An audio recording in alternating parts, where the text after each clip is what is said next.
मैत्रीं भजत अखिलहृज्जेत्रीं मैत्रीं भजत अखिलहृज्जेत्रीं मैत्रीं भजत अखिलहृज्जेत्रीम् आत्मवदेव परानपि पश्यत आत्मवदेव परानपि पश्यत युद्धं त्यजत स्पर्धां त्यजत युद्धं त्यजत स्पर्धां त्यजत त्यजत परेष्वक्रममाक्रमणम् त्यजत परेष्वक्रममाक्रमणम् मैत्रीं भजत अखिलहृज्जेत्रीं जननी पृथिवी कामदुघास्ते जननी पृथिवी कामदुघास्ते जनको देवः सकलदयाळुः जनको देवः सकलदयाळुः दाम्यतदत्त दयद्वं जनतां दाम्यतदत्त दयद्वं जनतां श्रेयो भूयात् सकलजनानां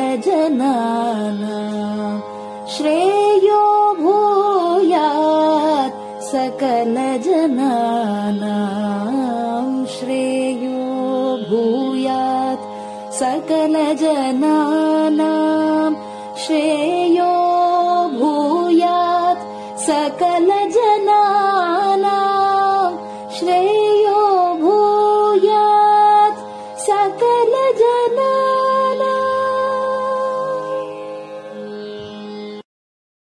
பெரியவா சரணம். மைத்ரீம் பஜத.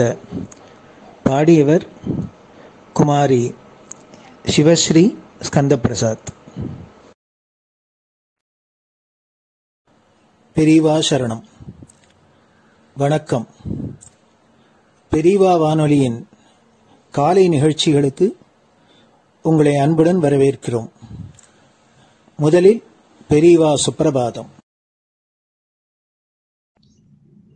பெரியவா சரணம். பெரியவா சுப்பிரபாதம். பாடியவர் ஸ்ரீமதி லதா ஸ்ரீதரன் அவர்கள்.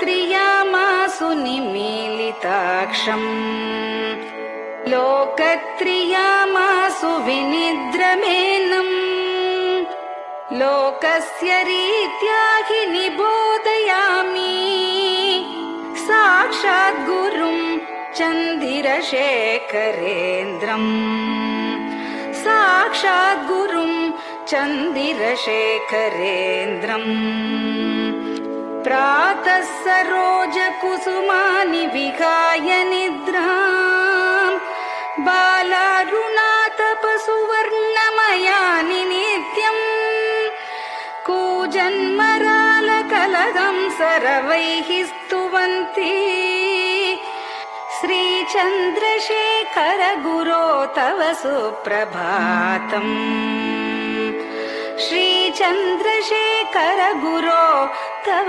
सुप्रभातम् भृङ्गाश्च पीतमधुमत्तविलासिनिभिः युक्ताः सरोजवनजातसुरेणुपीताः त्वां स्तुवन्ति मधुरैः कलगुञ्जनैस्वैः श्रीचन्द्रशेखर गुरो तव सुप्रभातम् श्रीचन्द्रशेखर गुरो तव सुप्रभातम् ये लालवङ्गनवमालति मल्लिकाद्याः गन्धीनि नित्यममलानि लता सुमानि अर्चन्ति पल्लवकरैर्विनता गृहीत्वा श्रीचन्द्रशेखर गुरो तव सुप्रभातम् श्रीचन्द्रशेखर गुरो तव सुप्रभातम् तुभ्यं रसालकदलीपनसादिवृक्षा कूजन्द्विगङ्गनिवहैर्मधुरं स्तुवन्तः माद्वीकसङ्गमधुरं फलमुद्वहन्ति श्रीचन्द्रशेखर गुरो तव सुप्रभातम् श्रीचन्द्रशेखर गुरो तव सुप्रभातम् कावेरि वारिकृतमञ्जनपूतदेहा वेदादिमन्त्रनिवहैर्मुखरीकृताशा विप्रास्तुवन्ति सततं नतमस्तकात्माम् श्रीचन्द्रशेखर गुरो तव सुप्रभातम् श्रीचन्द्रशेखर गुरो तव सुप्रभातम् भक्ताश्च ते विहितकर्मचया विशुद्धाः भक्त्यार्जिताखिल विशिष्टफलैकहस्ताः त्वद्दर्शनमगकरं परिलब्धुकामाः श्रीचन्द्रशेखर गुरो तव सुप्रभातम् श्रीचन्द्रशेखर गुरो तव सुप्रभातम् भूत्यासितेन वपुषा भुविशैव तत्त्वम् शक्त्यार्पितेन मनसा वरशाक्ततत्त्वम् नारायणेति वदता वदनेन विष्णोः तत्त्वं त्वया प्रकटितं तव सुप्रभातम् तत्त्वं त्वया प्रकटितं तव सुप्रभातम् स्वामिन् पदाब्जमधुपा इव भक्तलोकाः सेवां विधातुमधुना तव जागरूकाः उत्तिष्ठ पङ्कजपदानि निधाय भूमौ पूर्वं वदामि विनतस्तव सुप्रभातम् पूर्वं वदामि विनतस्तव सुप्रभातम् इत्यष्टकं शुभकरं कलिकल्मषग्नम् भक्तेन केनचिदहो परिजल्पितं च उत्थाय जल्पति नरो विनतः प्रभाते सन्मङ्गलानि लभते बहुधातिशीघ्रम् सन्मङ्गलानि लभते बहुधातिशीघ्रम् सन्मङ्गलानि लभते बहुधातिशीघ्रम्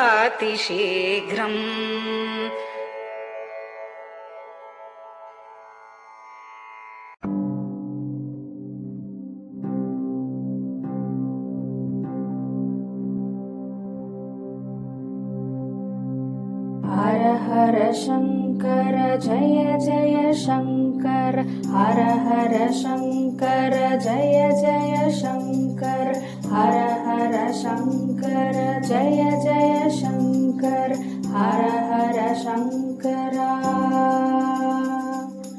हर हर शङ्कर जय जय शङ्कर हर हर शङ्कर जय जय शङ्कर हर हर शङ्कर जय जय शङ्कर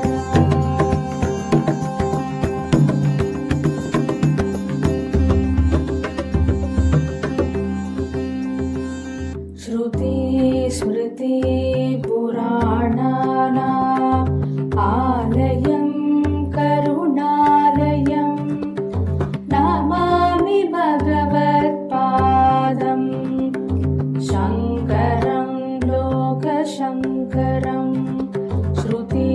स्मृतिपुराणानाम् आलयं करुणालयं नमामि भगवत्पादम् शङ्करं लोकशङ्करम् हर हर शङ्कर जय जय शङ्कर हर हर शङ्कर जय जय शङ्कर हर हर शङ्कर जय जय शङ्कर हर हर शङ्कर हर हर शङ्कर जय जय शङ्कर हर हर शङ्कर जय जय शङ्कर हर हर शङ्कर जय जय शङ्कर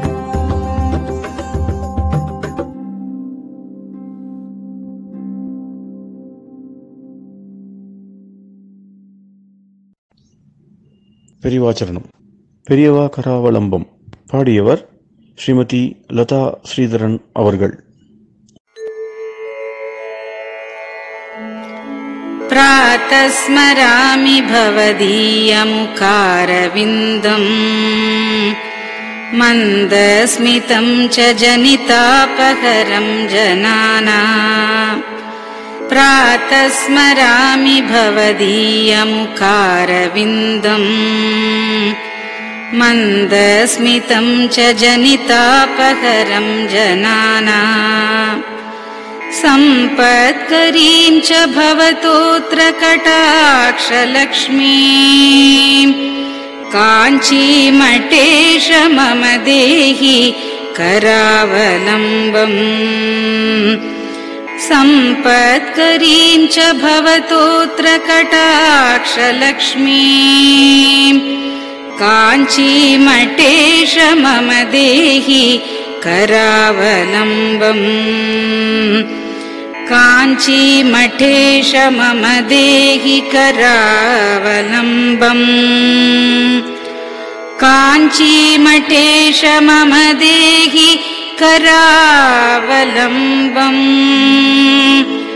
काञ्चीमठेश मम देहि करावलम्बम्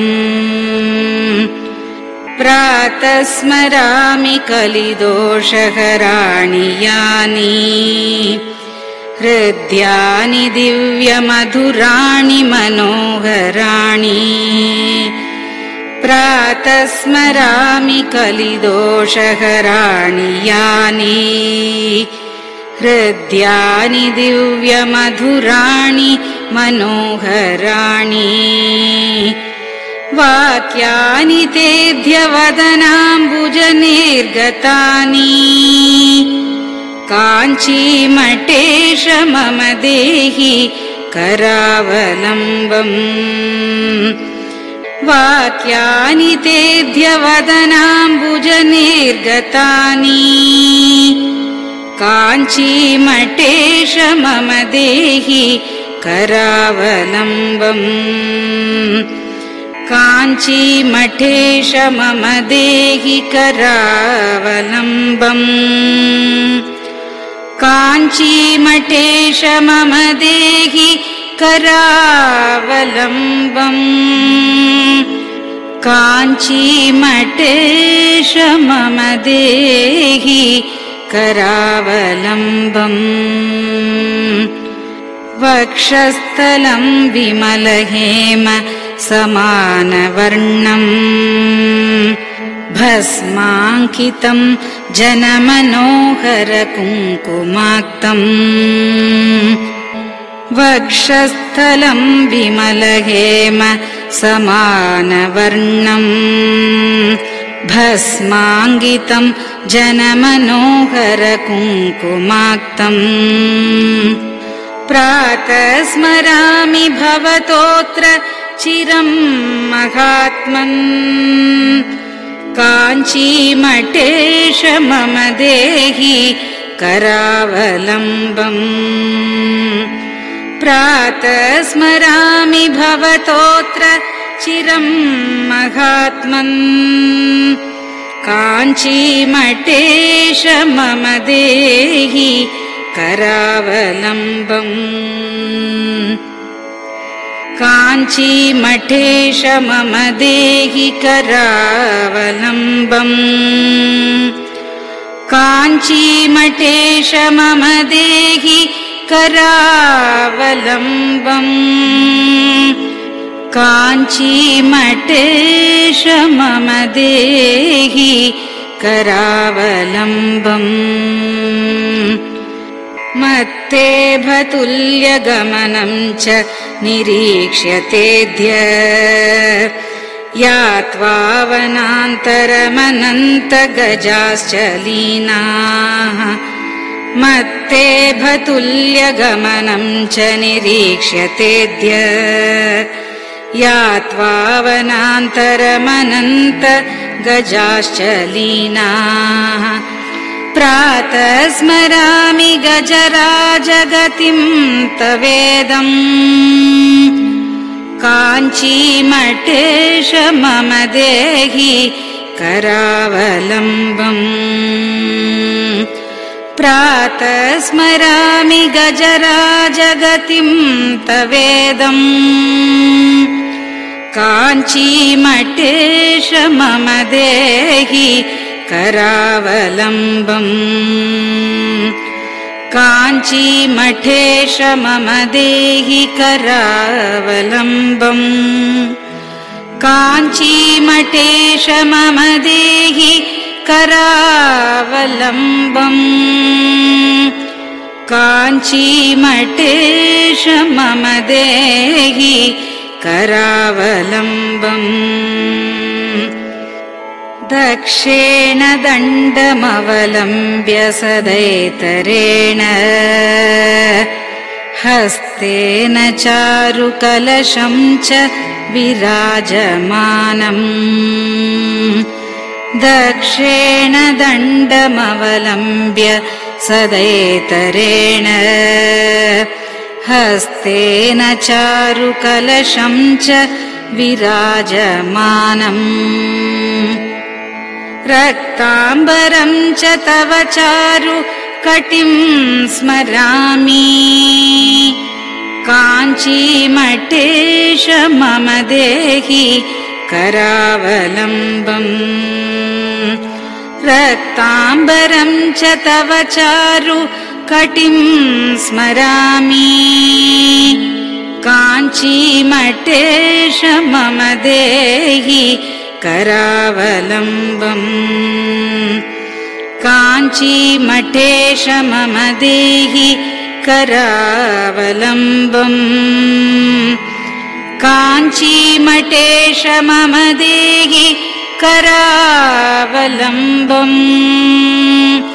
काञ्चीमठेश मम देहि करावलम्बम्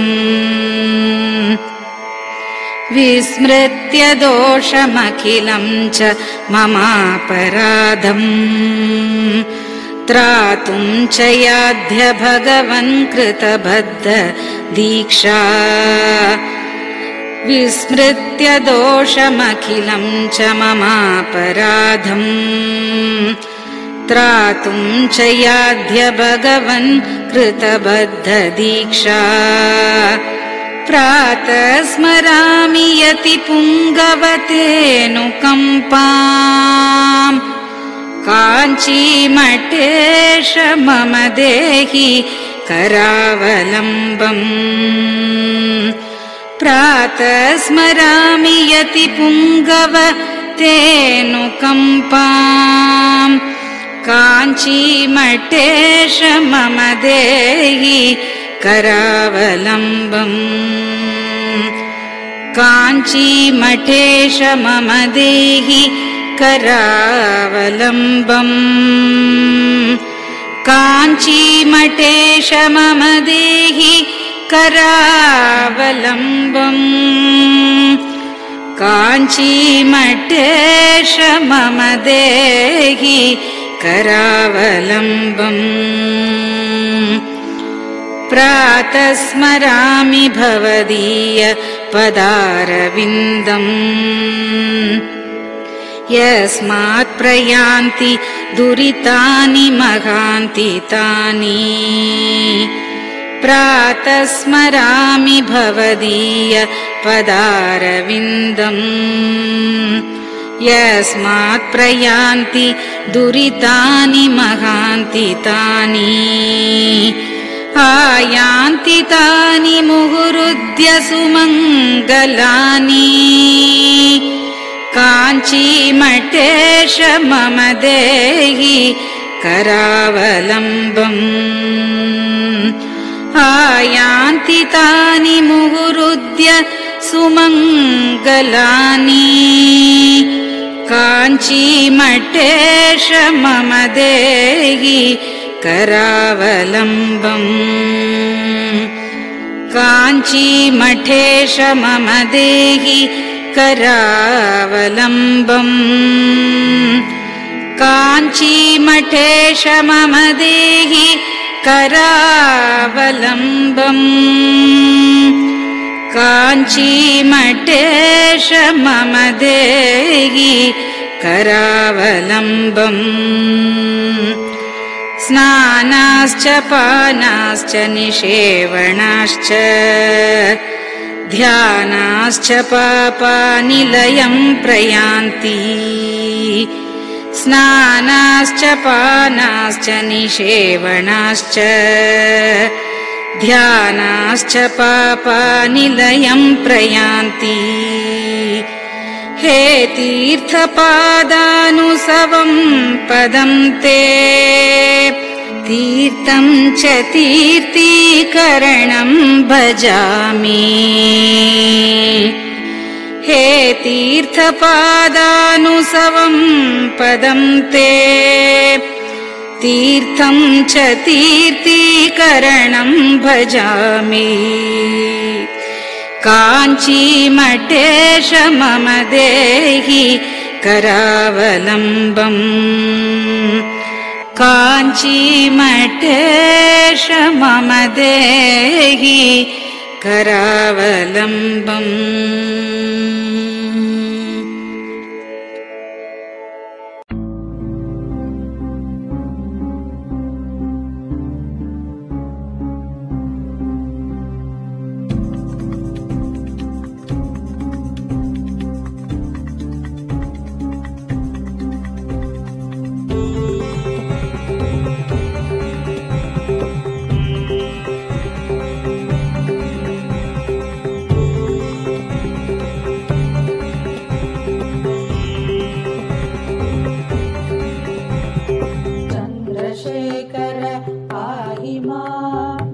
चन्द्रशेखर रक्ष मां चन्द्रशेखर पाहि मां जय चन्द्रशेखर रक्ष मां हर हर शम्भो शिव शिव शम्भो हर हर शम्भो शिव शिव शम्भो हर हर शम्भो शिव शिव शम्भो हर हर शम्भो शिव शिव शम्भो चन्द्रशेखर पाहि मां चन्द्रशेखर रक्ष मां चन्द्रशेखर पाहि मां जय चन्द्रशेखर रक्ष मां हर हर शम्भो शिव शिव शम्भो हर हर शम्भो शिव शिव शम्भो हर हर शम्भो शिव शिव शम्भो हर हर शम्भो शिव शिव शम्भो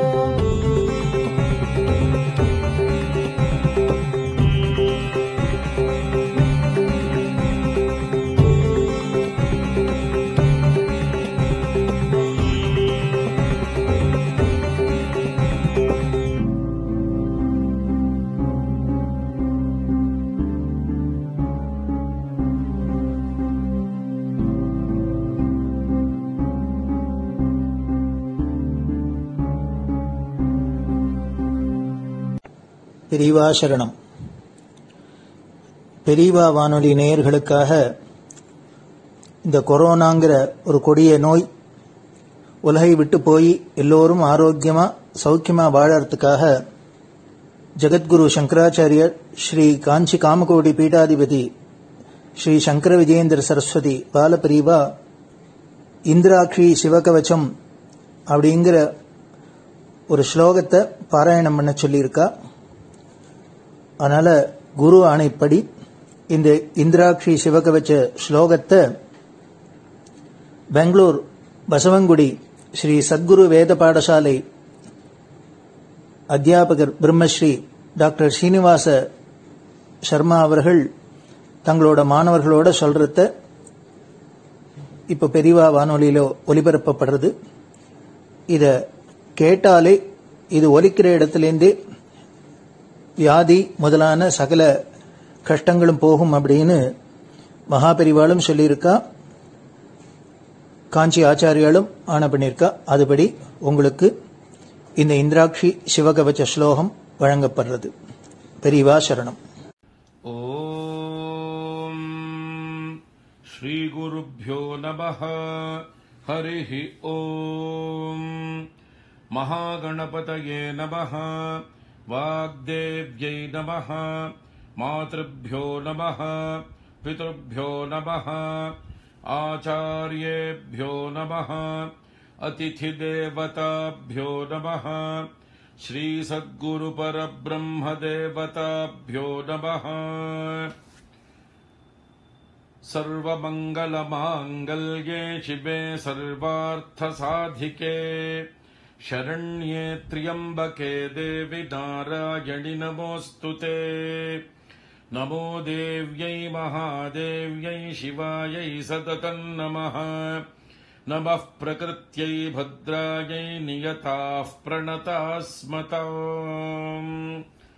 ॐ श्री जगदम्बायै नमः. अथ इन्द्राक्षी स्तोत्रम्. ॐ अस्य श्री इन्द्राक्षी स्तोत्रमहामन्त्रस्य शचीपुरन्दर ऋषिः अनुष्टुप् श्री इन्द्राक्षी देवता महालक्ष्मीर्बीजम् भुवनेश्वरी शक्तिः माहेश्वरी कीलकम्.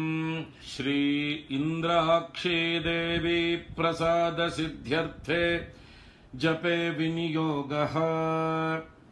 ॐ अथ करन्यासाङ्गन्यासः. ॐ इन्द्राक्षीम् अङ्गुष्ठाभ्यां नमः. ॐ महालक्ष्मीं तर्जनीभ्यां नमः. ॐ माहेश्वरीं मध्यमाभ्यां नमः. ॐ अम्बुजाक्षीम् अनामिकाभ्यां नमः. ॐ कात्यायनीं कनिष्ठिकाभ्यां नमः. ॐ कौमारीं करतलकरपृष्ठाभ्यां नमः. ॐ इन्द्राक्षीं हृदयाय नमः.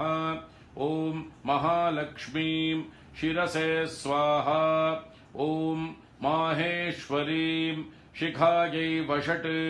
ॐ अम्बुजाक्षीं कवचाय हुम्. ॐ कात्यायनीं नेत्रत्रयाय वौषट्. ॐ कौमारीं अस्त्राय फट्. भूर्भुवः सुवरोमिति दिग्बन्धः. ध्यानम्. ॐ नेत्राणां दशभिः शतैः परिवृता मत्युग्रचर्माम्बराम्. हेमाभां महतीं विलम्बितशिखा मामुक्तकेशान्विताम्. घण्टापण्डितपादपद्मयुगलान् नागेन्द्रकुम्भस्तनीम्. इन्द्राक्षीं परिचिन्तयामि सततं प्रत्यक्षसिद्धिप्रदाम्. इन्द्राक्षीं द्विभुजां देवीं पीतवस्त्रद्वयान्विताम्. वामहस्ते वज्रधरान् दक्षिणेन वरप्रदाम्. इन्द्राक्षीं नौमि युवतीं नानालङ्कार भूषिताम्. प्रसन्नवदनाम्भोजामप्सरो गणसेविताम्. ॐ अथ इन्द्राक्षी स्तोत्रप्रारम्भः। इन्द्र उवाच ॐ इन्द्राक्षी पूर्वतः पातु पात्वाग्नेयान्तथेश्वरी कौमारी दक्षिणे पातु नैऋत्याम् पातु पार्वती वाराही पश्चिमे पातु वायव्ये नारसिंह्यपि उदीच्याम् कालरात्रिर्मामीशान्याम् सर्वशक्तयः भैरव्योर्ध्वम् सदा पातु पात्वधो वैष्णवी तथा एवम् 10 दिशो रक्षेत् सर्वाङ्गम् भुवनेश्वरी इन्द्राक्षी नाम सा देवी दैवतैः समुदाहृता गौरी शाकम्भरी देवी दुर्गानाम् नीतिविश्रुता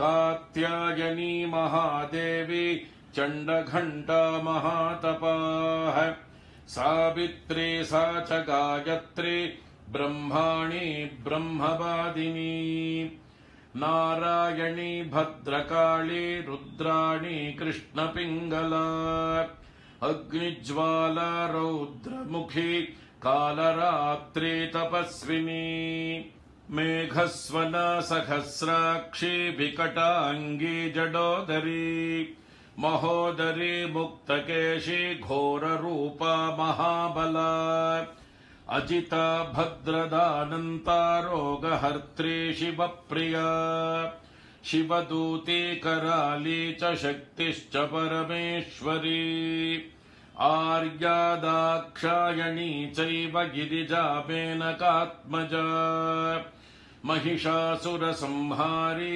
चामुण्डा सप्तमातृका सर्वरोगप्रशमनी नारायणी नमोऽस्तु ते इन्द्राणी चेन्द्ररूपा च इन्द्रशक्तिः परायणी वाराही नारसिंही च भीमा भैरवनादिनी सदा सम्मोहिनी देवी सुन्दरी भुवनेश्वरी एकाक्षरी महामायी एकाङ्गी एकनायकी कोमलश्यामलारूपी कोटिसूर्यप्रकाशिनी श्रुतिस्मृतिर्धृतिर्मेधा विद्यालक्ष्मीः सरस्वती अनन्ता विजयापर्णा मानस्तोका पराजिता भवानी पार्वती दुर्गा हैमवत्यम्बिका जया शिवा भवानी रुद्राणी शङ्करार्धशरीरिणी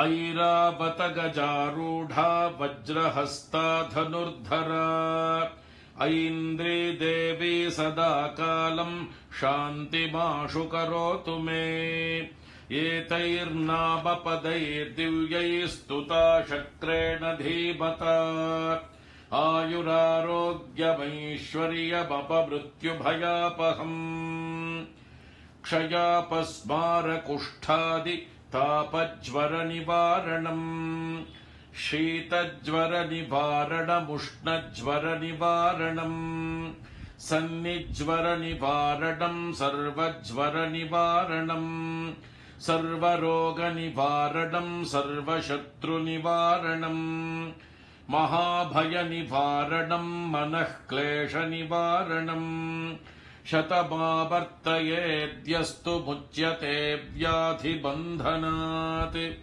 आवर्तयन् सहस्रम् तु लभते वाञ्छितम् फलम् एतत् स्तोत्रम् जपेन्नित्यम् सर्वव्याधिविनाशनम् रणे राजभये चोरे सर्वत्र विजयी भवेत् सर्वमङ्गलमाङ्गल्ये शिवे सर्वार्थसाधिके शरण्ये त्र्यम्बिके गौरि नारायणि नमोऽस्तु ते त्रिपाद्भस्म प्रहरणस्त्रिशिरा रक्तलोचनः समे प्रीतः सुखम् दद्यात् सर्वमय पतिर्ज्वरः ज्वरं च ज्वरसारं च ज्वरातिसारमेव च सन्निपातज्वरं चैव शीतोष्णज्वरमेव च कौबेरं ते मुखं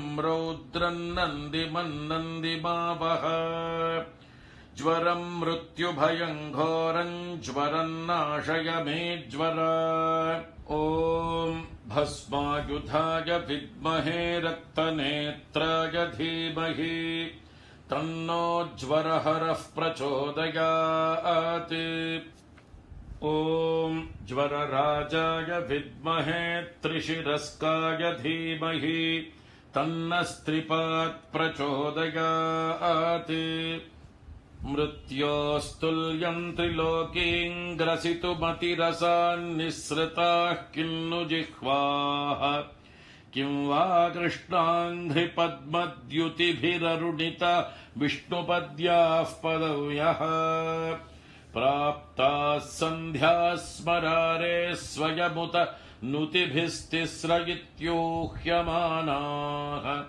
दिव्यैर्देव्यास्त्रिशूलक्षत महिषजुषो रक्तधारा जयन्ती मातर्मे मधुकैटभग्नि महिषप्राणापहारोद्यमे हेला निर्मित धूम्रलोचन वधे हे चण्डमुण्डार्दिनी निःशेषीकृत रक्तबीजदनुजे नित्ये निशुम्भापहे शुम्भध्वंसिनि संहराशु दुरितन् दुर्गे नमस्तेऽम्बिके अष्टौ भुजाङ्गीं महिषस्य मर्दिनीं सशङ्गचक्रां शरशूलधारिणीं तां दिव्ययोगीं सखजातवेदसीं दुर्गां सदाहं शरणं प्रपद्ये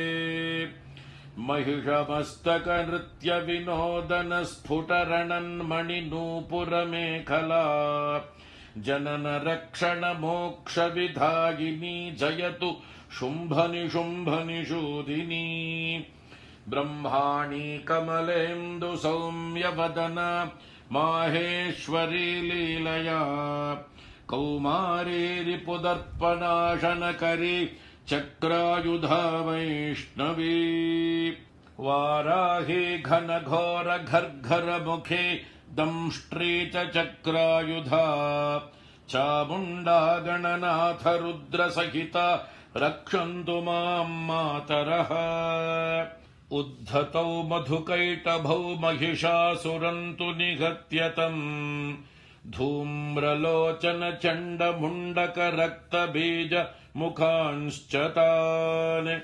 दुष्टशुम्भनिशुम्भमर्दिनि नन्दितामरवन्दिते बिष्टपत्रय पुष्टिकारिणि भद्रकाळि नमोऽस्तु ते लक्ष्मीप्रदानसमये नवविद्रुमाभां विद्या प्रदानसमये शरदिन्दुशुभ्राम् विद्वेषि वर्गविजयेऽपि तमालनिलां देवीं त्रिलोकजननीं शरणं प्रपद्ये ॐ महादेव्यै च विद्महे सर्वसिद्ध्यै च धीमहि तन्नो देवी प्रचोदयात् ॐ श्रीं मं महादेव्यै नमः इतीन्द्राक्षीस्तोत्रम् ॐ इन्द्राणीमासु नारिषु सुभगा महमश्रवम् नह्यस्य अपरम् च न जरसा परते पतिर्विश्वस्मादिन्द्र उत्तरः ॐ इन्द्राणीमासु नारिषु सुपत्नी महमश्रवम् नह्यस्य अपरम् च न जरसा परते पतिः ॐ श्री इन्द्राक्षी परमेश्वर्यै नमः ॐ शान्ति शान्ति शान्तिः हरिः ॐ श्रीगुरुभ्यो नमः। हरिः ओम्। महागणपतये नमः। वाग्देव्यै नमः। मातृभ्यो नमः। पितृभ्यो नमः। आचार्येभ्यो नमः। अतिथिदेवताभ्यो नमः। श्रीसद्गुरुपरब्रह्मदेवताभ्यो नमः। ओम्। अथ श्रीस्कान्दपुराणे ब्रह्मोत्तरखण्डस्थम् श्रीशिवकवचस्तोत्रम्। ॐ वागर्थाविपसम्पृक्तौ वागर्थप्रतिपत्तये जगतः पितरौ वन्दे पार्वती परमेश्वरौ। माता च पार्वती देवी पिता देवो महेश्वरः।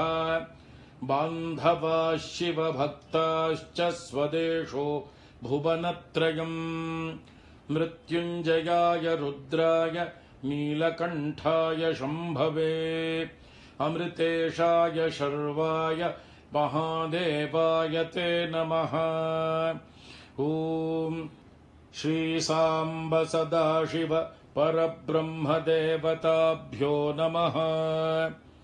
अस्य श्रीशिवकवचस्तोत्रमहामन्त्रस्य ऋषभयोगीश्वर ऋषिः अनुष्टुप् श्रीसाम्ब सदाशिवो देवता। ह्रां बीजम् ह्रीं शक्तिः ह्रूं कीलकम् श्रीसाम्ब सदाशिव प्रीत्यर्थे शिवकवचस्तोत्र जपे विनियोगः। अथ करन्यासः। ॐ नमो भगवते ज्वलज्ज्वालामालिने। ॐ ह्रां सर्वज्ञशक्तिधाम्ने ईशानात्मने अङ्गुष्ठाभ्यां नमः। ॐ नमो भगवते ज्वलज्ज्वालामालिने। ॐ नं ह्रीं नित्यतृप्तिधाम्ने तत्पुरुषात्मने तर्जनीभ्यां नमः। ॐ नमो भगवते ज्वलज्ज्वालामालिने। ॐ मं ह्रूं अनादिबोध शक्तिधाम्ने अघोरात्मने मध्यमाभ्यां नमः। ॐ नमो भगवते ज्वलज्ज्वालामालिने। ॐ शिं ह्रैं स्वतन्त्रशक्तिधाम्ने वामदेवात्मने अनामिकाभ्यां नमः। ॐ नमो भगवते ज्वलज्ज्वालामालिने। ॐ वां ह्रौं नित्यमलुप्तशक्तिधाम्ने सद्योजातात्मने कनिष्ठिकाभ्यां नमः। ॐ नमो भगवते ज्वलज्ज्वालामालिने। ॐ यं ह्रः अनन्तशक्तिधाम्ने सर्वात्मने करतलकरपृष्ठाभ्यां नमः। अथाङ्गन्यासः। ॐ नमो भगवते ज्वलज्ज्वालामालिने। ॐ ह्रां सर्वज्ञशक्तिधाम्ने ईशानात्मने हृदयाय नमः। ॐ नमो भगवते ज्वलज्ज्वालामालिने। ॐ नं ह्रीं नित्यतृप्तिधाम्ने तत्पुरुषात्मने शिरसे स्वाहा। ॐ नमो भगवते ज्वलज्ज्वालामालिने। ॐ मं ह्रूं अनादिबोधशक्तिधाम्ने अघोरात्मने शिखायै वषट्। ॐ नमो भगवते ज्वलज्ज्वालामालिने। ॐ शिं ह्रैं स्वतन्त्रशक्तिधाम्ने वामदेवात्मने कवचाय हुम्। ॐ नमो भगवते ज्वलज्ज्वालामालिने। ॐ वां ह्रौं नित्यमलुप्तशक्तिधाम्ने सद्यो जातात्मने नेत्रत्रयाय वौषट्। ॐ नमो भगवते ज्वलज्वालामालिने। ॐ यं ह्रः अनन्तशक्तिधाम्ने सर्वात्मने अस्त्राय फट्। भूर्भुवः सुवरोमिति दिग्बन्धः। ध्यानम् वज्रदंष्ट्रं त्रिनयनं कालकण्ठमरिन्दमम् सहस्रकरमत्युग्रं वन्दे शम्भुमुमापतिम्। अथापरं सर्वपुराणगुह्यं निःशेषपापौघहरं पवित्रम् जयप्रदं सर्वविपद्विमोचनं वक्ष्यामि शैवं कवचं हितायते। ऋषभयोगीश्वर उवाच नमस्कृत्वा महादेवं विश्वव्यापिनमीश्वरम् वक्ष्ये शिवमयं वर्म सर्वरक्षाकरन् नृणाम्। शुचौ देशे समासीनो यथावत्कल्पितासनः जितेन्द्रियो जितप्राणश्चिन्तये शिवमव्ययम्। हृत्पुण्डरीकान्तरसन्निविष्टं स्वतेजसा व्याप्तनभोऽवकाशम् अतीन्द्रियं सूक्ष्ममनन्तमाद्यं ध्यायेत्परानन्दमयं महेशम्। ध्यानावधूताखिलकर्मबन्धश्चिरञ्चिदानन्द निमग्नचेताः षडक्षरन्याससमाहितात्मा शैवेन कुर्यात् कवचेन रक्षा। अथ कवचस्तोत्रम्। ॐ मां पातु देवोऽखिलदेवतात्मा संसारकूपे पतितं गभीरे। तन्नाम दिव्यं वरमन्त्रमूलं धुनोतु मे सर्वघं हृदि स्थम्। सर्वत्र मां रक्षतु विश्वमूर्तिर्ज्योतिर्मयानन्द घनश्चिदात्मा।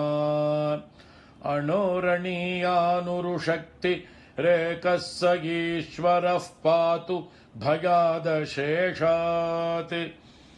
यो भूस्वरूपेण बिभर्ति विश्वं पायात् स भूमेर्गिरिशोष्टमूर्तिः। योपां स्वरूपेण नृणां करोति सञ्जीवनं सोऽवतु मां जलेभ्यः। कल्पावसाने भुवनानि दग्ध्वा सर्वाणि यो नृत्यति भूरिलीलः।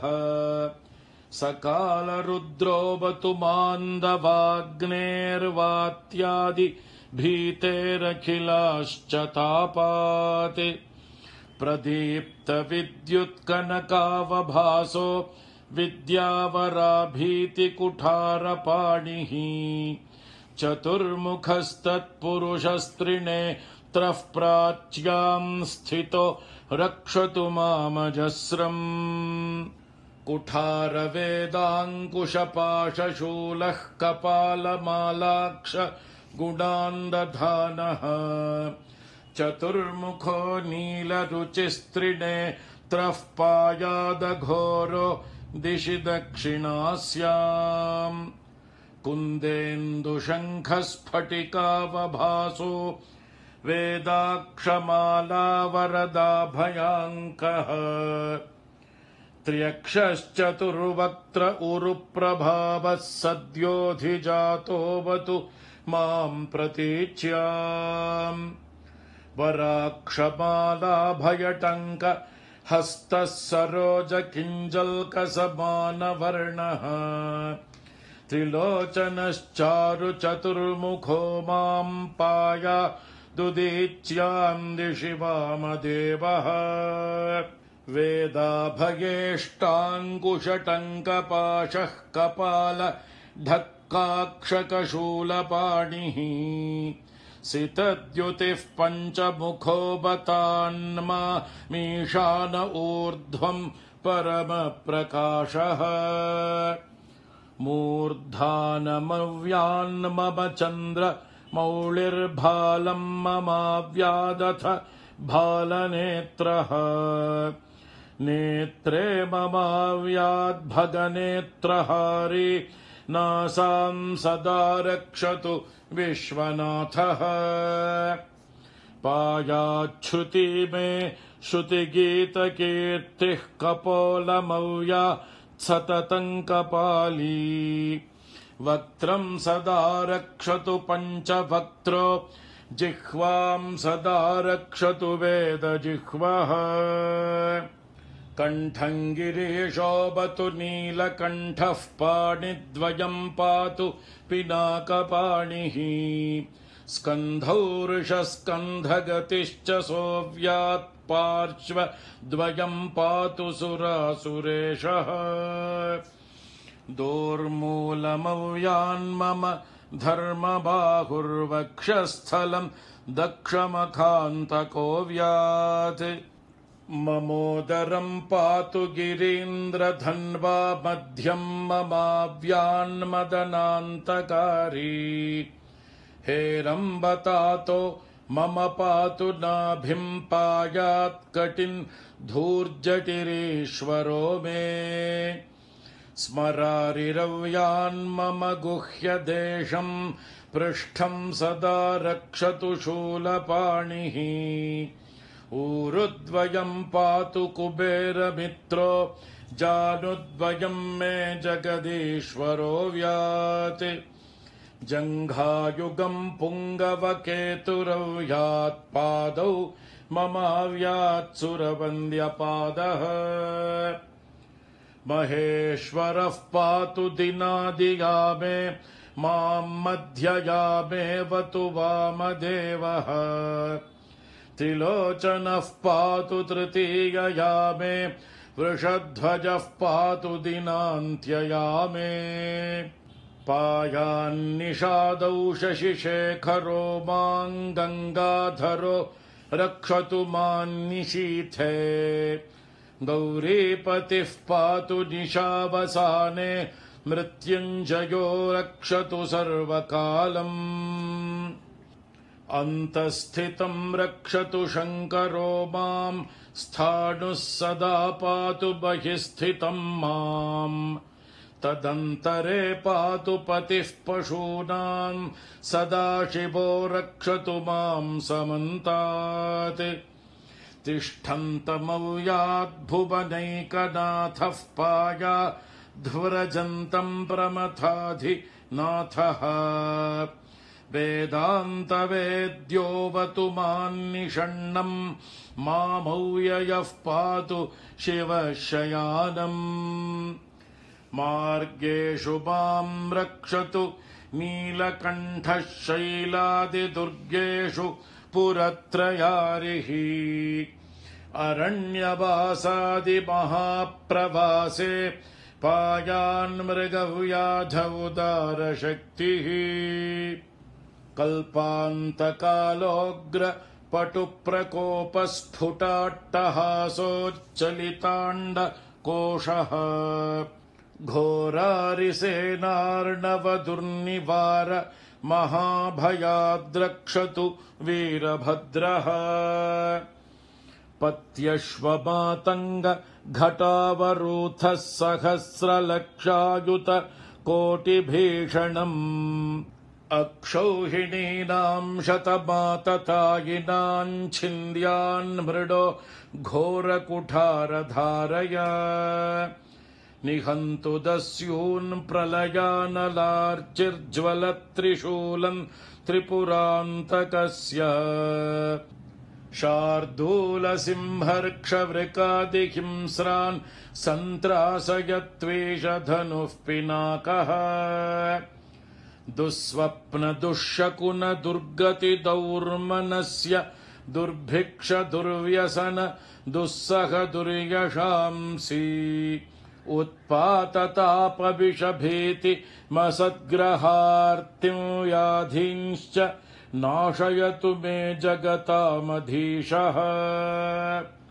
ॐ अथ सहस्राक्षरमन्त्रः। ॐ नमो भगवते सदाशिवाय सकल तत्त्वात्मकाय सकल तत्त्वविदुराय सकल लोकैककर्त्रे सकल लोकैकभर्त्रे सकल लोकैकसंहर्त्रे सकल लोकैकगुरवे सकल लोकैकसाक्षिणे सकल निगम गुह्याय सकल वरप्रदाय सकल दुरितार्तिभञ्जनाय सकल जगदभयङ्कराय सकल लोकैकशङ्कराय शशाङ्कशेखराय शाश्वत निजाभासाय निर्गुणाय निरुपमाय निरूपाय निराभासाय निरामयाय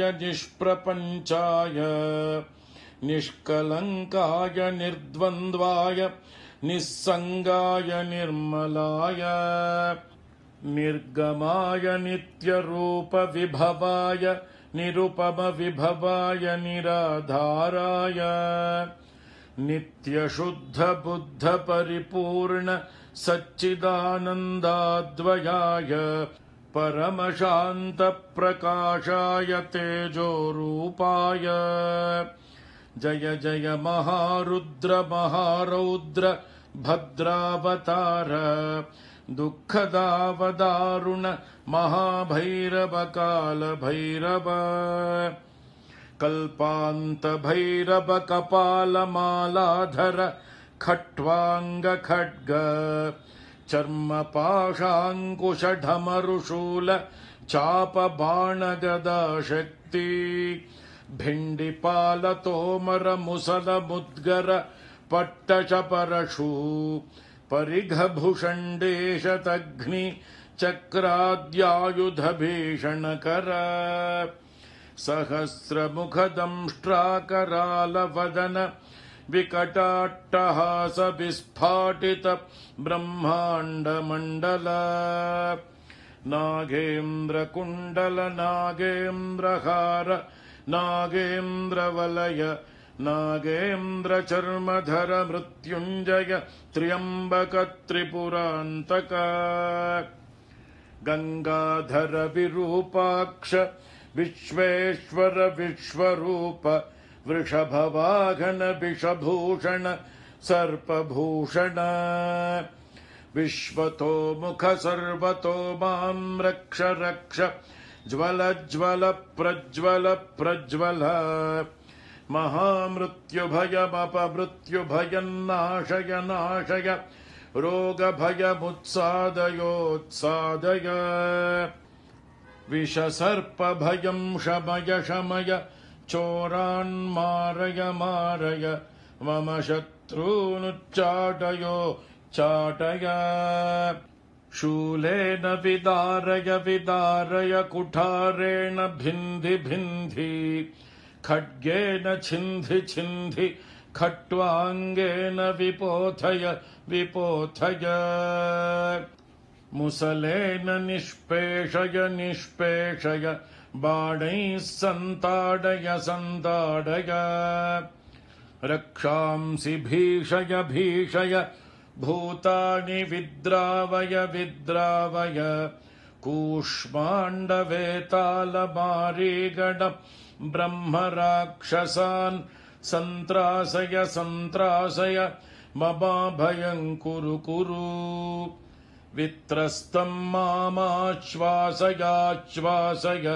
नरकभयान्मामुद्धारयोद्धारय सञ्जीवय सञ्जीवय क्षुतृष्णार्तं मामाप्याययाप्यायय दुःखातुरं मामानन्दयानन्दय शिवकवचेन मामाच्छादयाच्छादय हर हर मृत्युञ्जय त्र्यम्बक सदाशिव नमस्ते नमस्ते नमस्ते ॐ अथ फलश्रुतिः ऋषभयोगीश्वर उवाच इत्येतत्कवचं शैवं वरदं व्याहृतं मया सर्वबाधाप्रशमनं रहस्यं सर्वदेहिनां यः सदा धारयेन्मर्त्यश्चैवं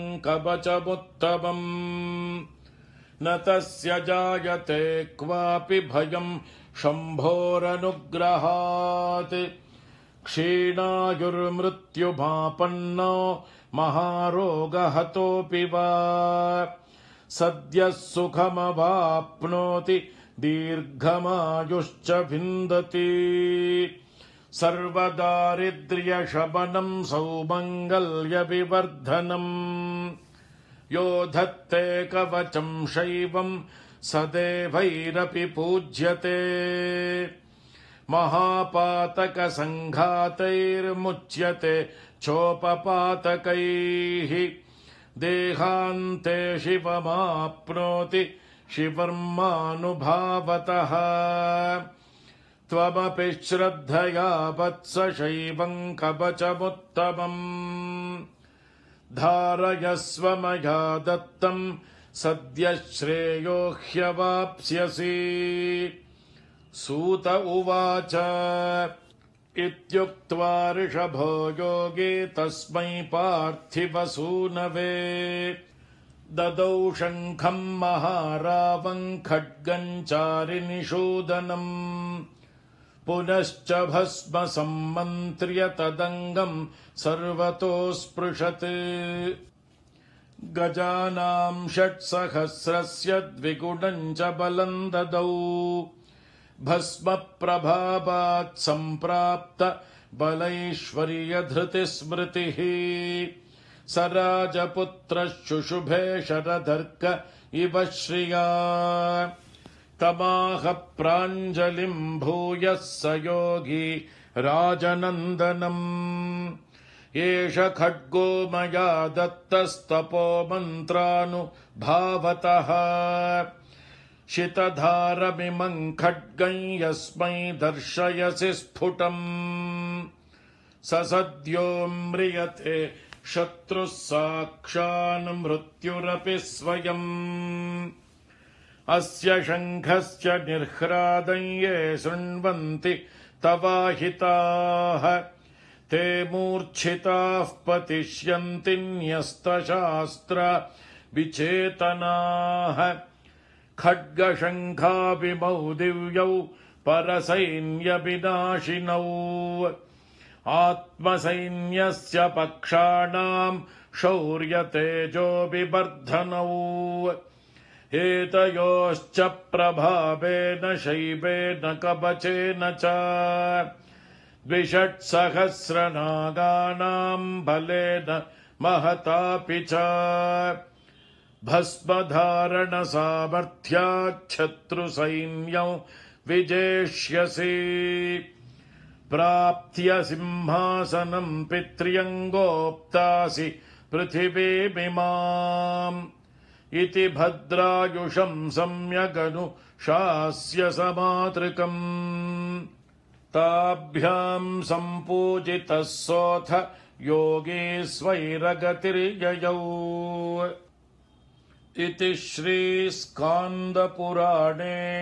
ब्रह्मोत्तरखण्डस्थं श्रीशिवकवचस्तोत्रम् ॐ वागर्थाभिवसम्पृक्तौ वागर्थप्रतिपत्तये जगतः पितरौ वन्दे पार्वती परमेश्वरौ नमः सूर्याय चन्द्राय मङ्गलाय बुधाय च गुरुः शुक्रशनिभ्यश्च राहवे केतवे नमः मृत्युञ्जयाय रुद्राय नीलकण्ठाय शम्भवे अमृतेशाय शर्वाय महादेवाय ते नमः ॐ शान्ति शान्ति शान्तिः ॐ नमो वर्मिणे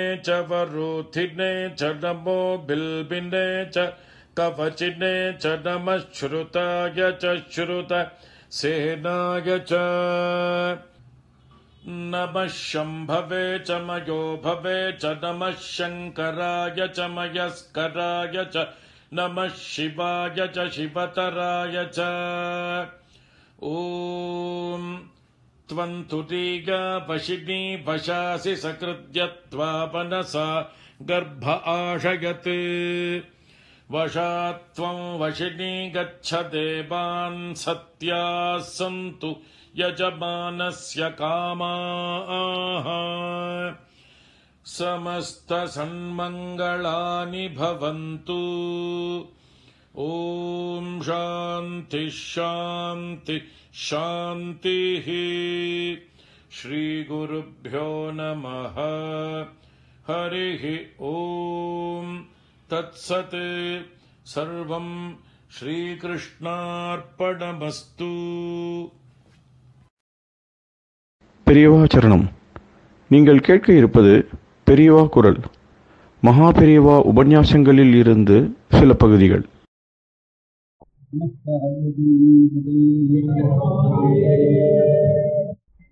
எல்லாம் வேதம் வேதம் வேதம் வேதம் தானா வேதம் தான் இருக்கிறோம்னா அந்த வேதத்தினுடைய குலத்தான் நான் சொல்றேன், வேதத்தினுடைய குலத்தான் சொல்றேன்னு சொல்லி அவன் சைவ புஸ்தகம் வைஷ்ணவ புஸ்தகம் சரி, சாக்கிய புஸ்தகம் சரி, சுப்பிரமணிய சுவாமியாருடைய புஸ்தகம் சரி, இந்த வேதத்தினுடைய குல நான் சொல்றேன்னு சொல்லி அதனால புஸ்தகம் வேறங்கிறதுனால இந்த மதத்தை பிரிக்கிறதுக்கு அதனால கொஞ்சம் தூரம் ஏமாத்தலாம். அப்புறம் ரொம்ப தூரம் போயிட்டா அது இந்த வேதம் வந்து தடுக்கிறது. அப்படி இது ஒன்று இருக்கேங்கிறதுக்காக தான் சரி போனா போறதுன்னு விட்டு வச்சிருக்கணும்னு எனக்கு சந்தேகம். அதனால இன்னும் கொஞ்ச நாளைக்கு நமக்கு வேற அறுத்துட்டு வேதங்கிற வேற அறுத்துட்டு வேதங்கிறது எப்போ வேதம் தான் எல்லாத்துக்கும் நமக்கு ஒன்றும் தெரியவே இல்லை. அந்த வேதம் எங்கே இருக்கோ அது என்ன சொல்றதோ ஒன்றும் தெரியாது. ஆனால் இவ்வளோ புஸ்தகங்கள்லையும் என்னடான்னா ஆரியம் வேதம் உழைத்து தமிழ் சொல்லி வள்ளுவனார் வெண்பாவை உழைத்து வெண்பாவது இருக்கிறதுலாம் வேதத்தில் இருக்கு, ராமாயணத்துக்குலாம் வேதத்தில் இருக்கு, கம்பராமாயணத்துக்கு இருக்கிறதுலாம் வால்மீகி இருக்கிறதுலாம் வேதத்தில் இருக்கு, திருவாமூலிக்குலாம் வேதத்தில் இருக்கு, தேவத்தந்திரத்துக்கு சொல்றது, தேவாரத்துக்குலாம் வேதத்தில் இருக்கு. எல்லாம் சேர்ந்து ஒரு புஸ்தகத்தில் தான் கடைசியில் வந்து முடிகிறதுங்கிறப்போ புரியா மதத்தை வேறையா ரெண்டா பண்ணுறதுக்கு ஆனால் வந்து விட்டுருவோம்ட்டு அதுலேருந்து விட்டுருப்போம் போல இருக்குது. ஆனால் அந்த வேதம் இங்கே இருக்குது என்ன சமாளிக்கிறேன் என்னது சொல்றது, கனவாட்டில் 100 ரூபா 30 வருஷம் வேதாத்தியம் முன்னாடி கூட இந்த வேதத்துக்கு என்ன சாஸ்திரம் என்ன சாஸ்திரம் அர்த்தம் கேட்டால் அதெல்லாம் பாஷ்யம் பார்க்கணும் எங்களுக்கு தெரியாது தெரியல. நாங்கள் என்ன அத்தியானம் பண்ணால் அதான் தெரியும் இல்லை. சாஸ்திரம் ஆச்சாரம் ஏதாவது தக்கம் தெரியும், எங்களுக்கு யாரும் என்ன தெரியும், அதில் ஆச்சாரம் சொல்லுறது வேதத்துக்கு ஒரு மந்திரத்தில் நாங்கள் என்ன மந்திரம் சொல்கிறாங்க எங்களுக்கு சொல்லிக்கிறதில்ல, அதுக்கு அர்த்தம் சொல்லிட்டோன்னா அதெல்லாம் பாஷ்யம் பார்க்கணும்னு அவளும் சொல்லுவா சாஸ்திரிக்கம். கொஞ்சம் கொஞ்சம் வேதத்துக்கு அர்த்தம் சொல்லலாம், ஓரியன்டேஷன் ஆஸ்பெக்ட் அர்த்தம் சொல்லிருக்கேன், இல்லை வேணா இன்னொருத்தன் விருதம் அர்த்தம் சொல்லிருக்கேன். இப்படி இருக்கிறோம் வெள்ளக்கார தேசத்தில் ஒவ்வொருத்தான் வேதத்துக்கு நம்மளுக்கு அர்த்தமே தெரியாது, சாஸ்திரத்துக்கும் தெரியாது, கனவாட்டுக்கும் நிச்சயம் தெரியாது. நம்மளோட லௌகிகமாக இங்கிலீஷ் என்ன பேசணும் சாஸ்திரத்தை வச்சுக்கொள்ள ஒன்றுமே தெரியாது, வேதத்துக்கு அர்த்தமே தெரியாது. அதனால அது மறைஞ்சு இருக்குது. அதுதான் தமிழில் மறைன்னு வருது, இருந்தாலும் மறைய முடியும் மறைன்னு இருக்கு. ஆனால் எல்லாத்தையும் கடைசியில் சொல்லி பார்த்தா அதான் எங்களுக்கு அதான் போகணும் அதான் போகணும் அதான் போகணும்னு ஒரு வருஷமும் வருது. ஒரு மரம் இருந்ததுன்னா அந்த மரத்தில் மறைஞ்ச பாகம் எது வேறு தான். அது என்ன இருக்கும், பூவில் வாசனை இருக்கும், பழத்தில் ருசி இருக்கும், இலையில நிழல் இருக்கும். இது என்ன இருக்கும், வேரில் மண் வாசனை தான் இருக்கும். இலையும் பூமியும் சொல்லிட்டா அது உயிர் போகாது, இந்த வேற இருந்துட்டா உயிர். ஆனால் மறைஞ்சுதான் எடுக்கும், மண்ணு கீழே மறைஞ்சு எடுக்குது. நீ யாரா காயை கேட்டா பட்டையை கேட்டா நீ யாரா எங்கே இருந்தா வேர்லேயே தான் நான் வந்தேன், இலையை கேட்டால் நானும் இங்கே இருந்தா வந்தேன், மலையை கேட்டால் நானும் இங்கே இருந்தா வந்தேன் எல்லாம் சொல்லலாம். ஆனால் அது மறைஞ்சுதான் கிடைக்கும், அதுக்கு மறையும் வேறு ஒன்றும் முடியாது, முடியாது. ஆனால் அது 20 நாள் தான் இப்போ நான் பழக்கம் இதுவும் பாகிஸ்தான். அதனால இப்போ வேத பாடசாலையில் நாட்டுக்கோட்டை சுற்றிடும் பாக்கி செய்வாங்க விசேஷம் சிற்பம் பிராமணம் அநேக வருஷங்கள் வச்சுருக்கேன். சிற்பம் சில வருஷத்துக்கு 1,50,000 60,000 வச்சுருக்கேன். அதெல்லாம் இப்போ பாடசாலை வச்சு வேதத்தை வளர்க்குறதுங்கிறதெல்லாம் ஒரு 20 வருஷத்துக்குள்ள தான். அதுக்கு வந்து அத்தனை பேரும் தோப்பனா இடத்துலேருந்து நாம் இந்த கோத்திரம் இந்த சூத்திரம்னா வேதத்தை அவர் சொன்னது நாம் அத்தியனம் பண்ணி நம்ம பிள்ளைக்கு கொடுக்க வேண்டியது அப்படி முதல் கடமை. அப்புறம் தான் வயசு கடமைன்னு நினச்சிட்டு இருந்தாங்க. இவன் வயசு கடமை நினச்சாலும் ஏதோ ஒரு புத்தகத்தையாவது அவன் அப்பா மாட்டு நினைந்து படிச்சுட்டு இவன் பிள்ளை பேருந்து கொடுக்குறானேங்கிறதுக்காக அவன் சாப்பாட்டை நாம கவனிப்போம்னு எல்லாரும் சத்திரம் கட்டுக்க ஆரம்பித்தான். எந்த ஜாதிக்காரன் சத்திரம் கட்டான்னாலும் இவனுக்கு இந்த மாதிரி வேத வச்சுக்கலான பிராமணனுக்கு சத்திரம் கட்டுறோம் அண்ணன் போட்டுருக்கு அப்படி நினைச்சு ஒரு சத்திரம் கட்ட ஆரம்பித்தான். அப்புறம் வேதாத்தியனம் பண்ணினவனா இந்த அப்பா கொண்ட சாப்பிட்டு இங்கே ஒருத்தன் சத்துருத்து சாப்பிட்டு இங்கே ஒருத்தன் ரெண்டு போய் கையை காய்ச்சிட்டு போயிட்டு வந்து இப்படி வந்துருக்கான். அப்புறம் இங்கிலீஷ் வாசிப்புன்னு ஒன்று வந்து இங்கிலீஷ் வாசிப்புன்னா நமக்கு 50 60 அப்போ 15 ரூபா சமம் 15 ரூபா அப்போ 1500 இருக்கும். இப்போ 1500 காரனுக்கு எவ்வளோ காலட்சம் நடக்குதோ அவ்வளோ காலட்சம் 15 ரூபா நடக்கும். அப்போ 60 உண்டு. அதனால அதை படிச்சுருவோம், ஒரு மெட்ரிகுலேஷனாவது வாசிச்சோம் அப்படின்ட்டு இது வேதாத்தியனம் பண்ணி உண்மையை ஏற்றி ஒரு பரம்பரையாக ஒரு ஞாபகம் இருக்கு இல்லையா. இதுலேருந்து போன உடனே திருப்பி பிடிச்சது அந்த இங்கிலீஷு. நம்ம வெள்ளக்காரன் காட்டிலும் கூட நல்லா இங்கிலீஷ் பேசணும் அந்த ஊரில் இருக்கான்ட்டு அந்த சாஸ்திரி சீனா சாஸ்திரி இந்த சாஸ்திரி எல்லாம் நல்லா பேசுகிறான்ட்டு பேர் வாங்கிடுச்சு. அதனால அந்த ஈவனம் போகிறப்ப வேதம் தொலைஞ்சிது. வேதம் தொலைஞ்ச உடனே கொஞ்சம் ஆஸ்திகால இருக்கிற சைவாளுக்கும் சுற்றிகளுக்கும் நமக்கு நம்ம சைவம் வைஷ்ணவம் எல்லாம் வந்து வேதத்திலான ஆசாரம் இருக்குது, அது கொஞ்சம் நாம் செய்யணும்ட்டு அது கொஞ்சம் பாடசாலை வச்சா கொஞ்சம் பாதி 4 பிள்ளைகளாவது இருக்க வேண்டியது. உத்தியோகம் மாத்திரம் இல்லை, அதுக்கப்புறம் காஃபி கிளப்பும் சினிமாவும் வந்ததுக்கப்புறம் ஒருத்தர் கூட வேதாத்தியனத்துக்கு போகிறது இல்லை, ஒரு பையன் கூட போகிறதில்லை. யாரோ போகிறது இல்லைன்னா யாரோ வைதிக முறையில் தூஷணமாக நாம் சொல்கிறோம். நம்ம பிள்ளைய நம்ம ஓட தயாரான நம்ம அதுக்கு தயாராக இல்லையா. அப்போ ஊரார் பிள்ளை ஏழை பிள்ளை ஓடும்னா நாம் நினைச்சுக்கணும். நாம் எல்லாரும் நம்ம பிள்ளைய விட தயாராக இருந்தால் தான் வேதத்தில் நிஜமாக நமக்கு சொல்லி இருக்குன்னு அர்த்தம். நாம் இல்லாமல் எவனோ கல்வி போகிறவனோ சினிமாவுக்கு போகிறவனோ அவங்க போட்டு அவன் இருந்துக்கிறான், நம்ம வீட்டையும் நம்ம வர முடியாது. அதனால் இது பெரிய தப்பு நம்ம இல்லை. எப்படி இந்த வெள்ளக்காரனை ஊசல் விதிருக்கு ஆரம்பிச்சோன்னு சொன்னா பெரிய தப்புன்னு சொன்னீங்கன்னா அந்த மாதிரி இப்பவும் பாடசாலைக்கு பையனுக்கு போகிறதில்லை நமக்கு இப்போ நம்ம பிள்ளைய நம்ம வேலை செஞ்சு விட்டோம்னு. அதனால் விட்டு அவன் வேலையாக இருக்கட்டும், அவன் பணக்காரனாக இருக்கணும்னா நமக்கு ஆசை. வேலைக்கு போனால் கட்டி விடுங்க நமக்கு ஆசை நினைச்சுட்டு. அதனால தான் நாம் ஒன்றும் புரியல. ஆனால் சாஸ்திரத்துக்கு இல்லை கூட உத்தியோகத்துக்கு வந்துருக்காங்க, ஏன்னா அது சாஸ்திரம் வைக்கிறோம். அவ்வளோதான். அது ஒரு தலைமுறை நடந்துக்கணும். அந்த சாஸ்திரம் எல்லாத்தையும் விட்டீங்கன்னா பெரிய உத்தியோகம் இருக்கும். அவனுக்கு வந்து வேணும்னு விசேஷம் அவாத்து பிள்ளை உத்தியோகத்துக்கு போகிறாங்க, இப்படி போகிறாங்க. இவ்வளவுக்கும் மூலமாக இருக்க முடியாது. வேற ஒன்று இருக்கிறதுனால நம்ம உடம்பு வந்துருக்கு. இதெல்லாம் கல்வி இருக்கிறதுனால உண்மையை எழுதியிருக்கா இந்த வேதம் ஒரு நாள் வரும். அதனால நான் பண்ணுறோம் பண்ணலையோ அடியோட அவளும் சுற்றியோடும் நிறைய பண்ணினான். அப்புறம் எங்கள் ஊரில் வெள்ளாடும் பண்ணியிருக்கா, கொஞ்சம் இன்னும் பிராமணாலும் பண்ணியிருக்கேன். அவளுக்கு சொல்றது நல்லா இருக்கிறதுனால வேணும் பண்ணியிருக்கேன். எல்லாம் ஒரு விதம் வருது, எல்லாம் காலி. அதனால நிலம் இருக்கிறதோ வெறும் கட்டணமாக இருக்குது. சிங்கத்தை எடுத்துட்டான் சர்க்காரில்.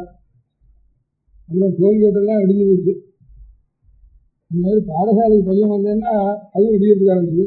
இல்லவனே ஏதாவது வாடகை சொல்லணும், இல்லவனா வேறு ஏதாவது ஒரு காடி சொல்லணும். அந்த மாதிரி இனங்களுக்கு நம்ம இந்து மதத்துக்கு இது வேற. அது இந்த மாதிரி பாடசாலைக்கு பையன் வச்சு வராது இருக்கு. ஆனால் பாடசாலைக்கு போய் பண்ணுறதுங்கிறதே 2ஆம் வருஷம் தான். சாப்பாட்டுக்காக தான் வருது. சாப்பாட்டுக்கு கூட வீட்டில் வழி இல்லை. இன்னொரு இடத்துல எங்கே போனால் கூட சாப்பாடு ஆப்பாதுன்னு போனால் தான் எங்கள் பாடசாலைக்கு போகணும். அப்படி வச்சுருந்து இல்லை. ஏதோ ஒன்று வந்துடுறது. ஒரு வேலை இல்லாதனா இன்னொரு வேலை ரொம்ப மட்டமான வேலையாவது இந்த மாதிரி கிளப்பும் எல்லாத்தையும் அப்சர்வ் பண்ணுறது ரொம்ப சிரமமாக இருக்குது. எல்லாத்தையும் அப்சர்வ் பண்ணுறது. அதனால இப்போ அதுக்கு கூட ஆள் இல்லை. அதனால நம்ம பிள்ளைகள்லாம் நமக்கு என்ன நஷ்டமானாலும் சரி ஒரு 5 வருஷம் ஒரு மலையாளத்துலாம் நம்பூர் பையனெல்லாம் 7 வயசில் அபிநயம் பண்ணி ஒரு பவனத்துக்கு தீண்டு ஒரு கிருஷ்ணாஜன் மேலே விடுவோம். ஒரு தண்டம் ஒன்று இருக்கும். 7லேருந்து 5, 12 வயசு வரைக்கும் பூர்ணமாக கீழே கொடுக்க மாட்டான். இந்த கிருஷ்ணாயத்தை தான் கொடுத்துக்கலாம். எங்கே அத்தியானம் இருக்கிறதோ அங்கே தான் போவோம். இல்லை நான் எனக்கு 30 வருஷத்துக்கு முந்தைய வரைக்கும் நான் போயிருக்கேன். 30 வருஷத்துக்கு முந்தைய இருக்கல, அது வரைக்கும் இருந்தது. இப்போ அடியோட போயிடல. ஒரு பெரிய கம்யூனிஸ்ட் நம்பூர் காடுன்னு ராஜகரமணன் அவனும் அத்தியானம் பண்ணிருக்கான்னு சொன்னாங்க. எல்லாரும் அத்தியானம் பண்ணீங்கன்னா இந்த ஜாதியிலேயே அத்தனை பேரும் விட்டு வேதத்தை அத்தியானம் பண்ணிட்டு இன்னொருத்தனுக்கு கொடுக்க முடியாத ஒரு காரியத்தை இப்போ பாதி அந்த ஜாதியில பாதி பேர் நிச்சயமா அத்தியானம் பண்ணிருப்பேன். அதனால நான் எல்லாரும் அந்த கடமை திரும்ப அவனிருந்து வாங்கி இன்னொருத்தருக்கு கொடுத்துருந்தோம். 12 வருஷத்துக்கு அப்புறம் ஏதோ படிக்க வைப்போம். அதுக்கப்புறம் நம்ம பையன் அவ்வளோ சம்பாதிக்கிறான்னா சம்பாதிச்சு போகும். அப்போ உத்தியோகத்துக்கு கூட போய் இன்னொரு சலாம் போயிட்டு சேவாவுக்கு கூட பண்ணுவாங்கன்னா எல்லாமே போய் உத்தரவா கிடையாது வைக்கணும்னு தோணுது. அதுக்கப்புறம் அப்படின்னு மட்டும் உத்தரவா கிடையாது வச்சுட்டு மட்டும் ஆசிரியர் கோடாபுட்டி கடை உத்தரவா கடை ஏதாவது வச்சுட்டு இருக்கும். சைக்கிள் கடை வச்சுட்டு இருக்கும் போது ஒரு பைசா போதும். பாக்கி என்ன 1000 2000 சம்பாதிக்கிறவங்க எத்தனை பேருக்கு 1000 2000 சம்பளம் வருகிறது. அதுக்கெல்லாம் திண்டாடுறதா 100 ரூபா 150 ரூபா தானே 3 விஷயம். 1000 2000 கடைசியில் கணக்கு பார்க்குறப்போ அவன் இன்னும் பிடிச்சிட்டு வரான். அங்கே இருந்து திரும்புறது அவன் 2000 3000 வாங்குறான். முதல்ல அவனுக்கு 500 ரூபா சம்பளக்காரன் தேவையில்ல போட்டுட்டு நான் இன்கம் டாக்ஸ் கொடுக்குறதுக்குன்னு அவன் வாங்குறான். 4000 சம்பளத்துக்கு அவனுக்கு கார்டு வச்சுக்கிட்டு அது வச்சுருக்கு இன்கம் டாக்ஸ் கொடுக்குறதுக்கு 500 ரூபாய் இருந்தால் இந்த செலவெல்லாம் இல்லை. 500 ரூபாக்காரன் இன்னும் கொஞ்சம் கூட நீக்கலாம் போட்டுருக்கேன்னு இருக்கான். அதனால இதெல்லாம் வெறும் இதுதான் ஆசை தான். என்ன குழந்தைகள்லாம் குழந்தைகளெல்லாம் நான் அத்தியானம் பண்ணி விட்டுட்டு அதுக்கப்புறம் அதுலேருந்து வாக்காவது சுற்றி இருக்கணும். இப்போ அத்தியானம் பண்ண பையன் தான் முதல்ல பாஸ் பண்ணுறான் அப்படின்னு அப்போ இந்த 10 நாள் வேதாத்தியம் பண்ணா இருக்கணும். எல்லாம் வெறும் லைஃப்லி மிராஜாராக இருக்கிறவங்க பிள்ளைலாம் லாஸ்ட்டு தான் உட்காந்துருக்கான். அது நான் பார்த்துட்டு தான் இருக்கேன். ஒரு 2-3 தடவை பிள்ளைகள் வேதாட்சரம் வாயில வந்தவங்க ஃபஸ்ட்டு வச்சு பாஸ் பண்ணான். பாக்கியத்தை வெறும் சாஸ்திரத்துக்கு தான் ஐயர்வாளுக்கு பையன்லாம் கடைசியில் தான் இருக்கேன். அதை நான் புதுசாக பார்க்குறேன். அதனால ஒரு 5 வருஷம் எனக்கு வேதத்துக்கு வேதத்திலே விட்டுட்டு அதுக்கப்புறம் கொஞ்சம் கொஞ்சமாக சொல்லி கொடுத்து அப்புறம் 20-25 வருஷம் இருக்கும் போகட்டும் ஏதாவது தொழில் அப்புறம் ஆரம்பிச்சிடும் அப்படிங்கிற தைரியம் வந்தால் தான் இந்த ஆபத்து நிறுத்தியாகும். போதிப்பது நம்ம மதம் வச்சுக்கணும்னா ப்ராபகண்டா மிஷன் அதை பண்ணணும் இதை பண்ணணும்னா அவன் மதத்துக்கு இந்த மாதிரி அடிப்படை கிடையாது. அந்த மதம் இருக்குன்னா வேற நிமிஷம் அடிப்படை. நமக்கு அப்படி இல்லை.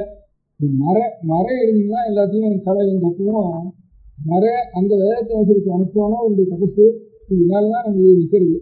பாக்கியவதெல்லாம் ப்ராபகண்டா ஆள் ஜாஸ்தி சேர்க்கிறது. அதனால வாஸ்தவமாக நம்ம நமஸ்காரம் பண்ணி தபசு பண்ணி மந்திரார்த்தத்தை தெரிஞ்சுன்னா ஈஸ்வர அனுபவம் தானே ஆயிருக்கணும். அந்த ஈஸ்வர அனுபவத்தினால இந்த மதம் நிற்கும். அந்த இல்லாத அவளுக்கெல்லாம் வேற பிரகாரம் ஒவ்வொருத்தருக்கும் ஒவ்வொரு பிரகாரம் ஒவ்வொரு பிரகாரம் அவாவா அந்த மாதிரி மார்க்கங்களே சொல்லிட்டு இருக்கேன். நமக்கு அந்த மார்க்கம் இல்லை. அதனால பிள்ளைகள்னாலையும் இந்த மாதிரி மலையாளத்தில் இப்பவும் செஞ்சுட்டு இருக்கு, பாதி ஜனங்கள் செஞ்சுட்டு இருக்கு. அந்த மாதிரி எல்லாரையும் பூர்ணமாக அவாவாத ஒரு சாக்கை சிறுவர் சுக்ரஜிஸு, சிறுவர் சாமம், சிறுவர் ருத்வேதம், சிறுவர் கிருஷ்ணஜிஸு, இந்த 4 நம்ம தேசத்தில் இருக்குது. இதில் ஏதாவது ஒரு சம்ஹிதையாவது பூர்த்தி இருக்குது. அதுக்கப்புறம் அதுக்கப்புறம் தான் ஆலோசிக்கிறது பாக்கி விஷயத்தை அப்படி இருந்து தீர்மானம் பண்ணோம்னா நல்லது அப்படின்னு ஒரு அபிப்பிராயம். அதுக்கு அடுத்தபடி இதை படிச்சுவானா என்ன பிரயோஜனம் அப்படிங்கிறதுனால தானே இப்போ ஒருத்தரும் பாடசாலைக்கு போகணும். பாடசாலைலாம் சூழ்நிலை கொடுக்கு, அதுதான் இடியுது, இல்லவனா வாடகைக்கு விடுறான், இல்லவனா வேறுவான வேலைக்கு போய் கொடுக்குறான். இப்படி எல்லாம் பண்ண முடியாத நிலையில வெறுமேதாத்தியம் மாத்திரம் இல்லை, பிச்சை வாங்கினப்போ புத்த மதத்துலாம் ஒவ்வொரு மனுஷனும் ஜென்மத்தில் ஒரு 20 நாளோ 25 நாளோ பிக்ஷு ஆயிடணும்னு வருமானமா சிலோகங்கள்லாம் சயாமங்கள்லாம் ராஜா வந்து கொஞ்ச நாளைக்கு சாமியால் ஆயிடணும், சன்னியாசி ஆயிடணும் புத்த பிக்ஷுலாம். அப்புறம் விட்டுட்டு அதுக்கப்புறம் வீட்டுக்கு வந்து எல்லாத்தையும் பண்ணிடும். ஒரு புத்த பிக்ஷு ஆகணும். நம்ம மதத்தில் சாமியாரை போயிட்டாங்கன்னா அப்புறம் வீட்டுக்கு வந்து கல்யாணம் பண்ணிக்கூடாது. அவன் மதத்தில் ஒரே சாமியார் பிக்ஷு இருந்தால் எத்தனை பேர் வேணால் கல்யாணம் பண்ணிக்கிறாங்க. ஆனால் ஒவ்வொருத்தரும் ஒவ்வொரு சாமியார் ஆகணும். அப்படி இருந்து பிக்ஷு ஆகணும். ராஜா வந்து தேவதாங்க போட்டுருந்தான். அவன் வந்து இத்தனை எல்லாம் மொட்டை அடிச்சுட்டு மஞ்சத்து நிறுத்திட்டு கையில் பிச்சை பாத்திரம் வாங்கிட்டு பிச்சை வாங்கிட்டு ஆரம்பித்தான். ராஜா இத்தனை நேரம் நின்றுட்டு பெருமாவில் பிரைம் மினிஸ்டரோ ராஜாவோ எல்லாரும் இந்த மாதிரி பண்ணலாம் அப்படின்னு ஓட்டுருக்கான். நம்ம மதத்தில் மேலாசிரமத்துக்கு போனால் அப்புறம் கீழே வரக்கூடாது. அவன் ஆசிரமத்துக்கு எத்தனை பேராக வரலாம். ஒரு விஷயத்தை பற்றி 10 பேரும் எங்கள் ரசனா வந்தோம் கல்யாணம் பண்ணுவோம், 10 பேரும் விட்டுட்டு போயிடுவோம் அப்படின்னு கணக்கு சொல்கிறோம். அது ஒரு மாதிரி அவளுடைய பழக்கம். அதனால் நமக்கு இந்த சன்னியாசம் கிடையாது, சன்னியாசி எதுவும் சொல்லி போக முடியாது. அந்த பிரம்மச்சாரிகளாக 7வது வயசுலேயே பிச்சை வாங்கிட்டு வரணும். உங்கள் வீட்டில் சாப்பிடுறது 4 வீட்டில் போய் பிச்சை வாங்கிட்டு வரணும். குரு சொல்லி கொடுக்குறானே அவனும் என்ன பண்ணுறது, அவனுக்கு விஷயத்துக்கு என்ன பண்ணுறது?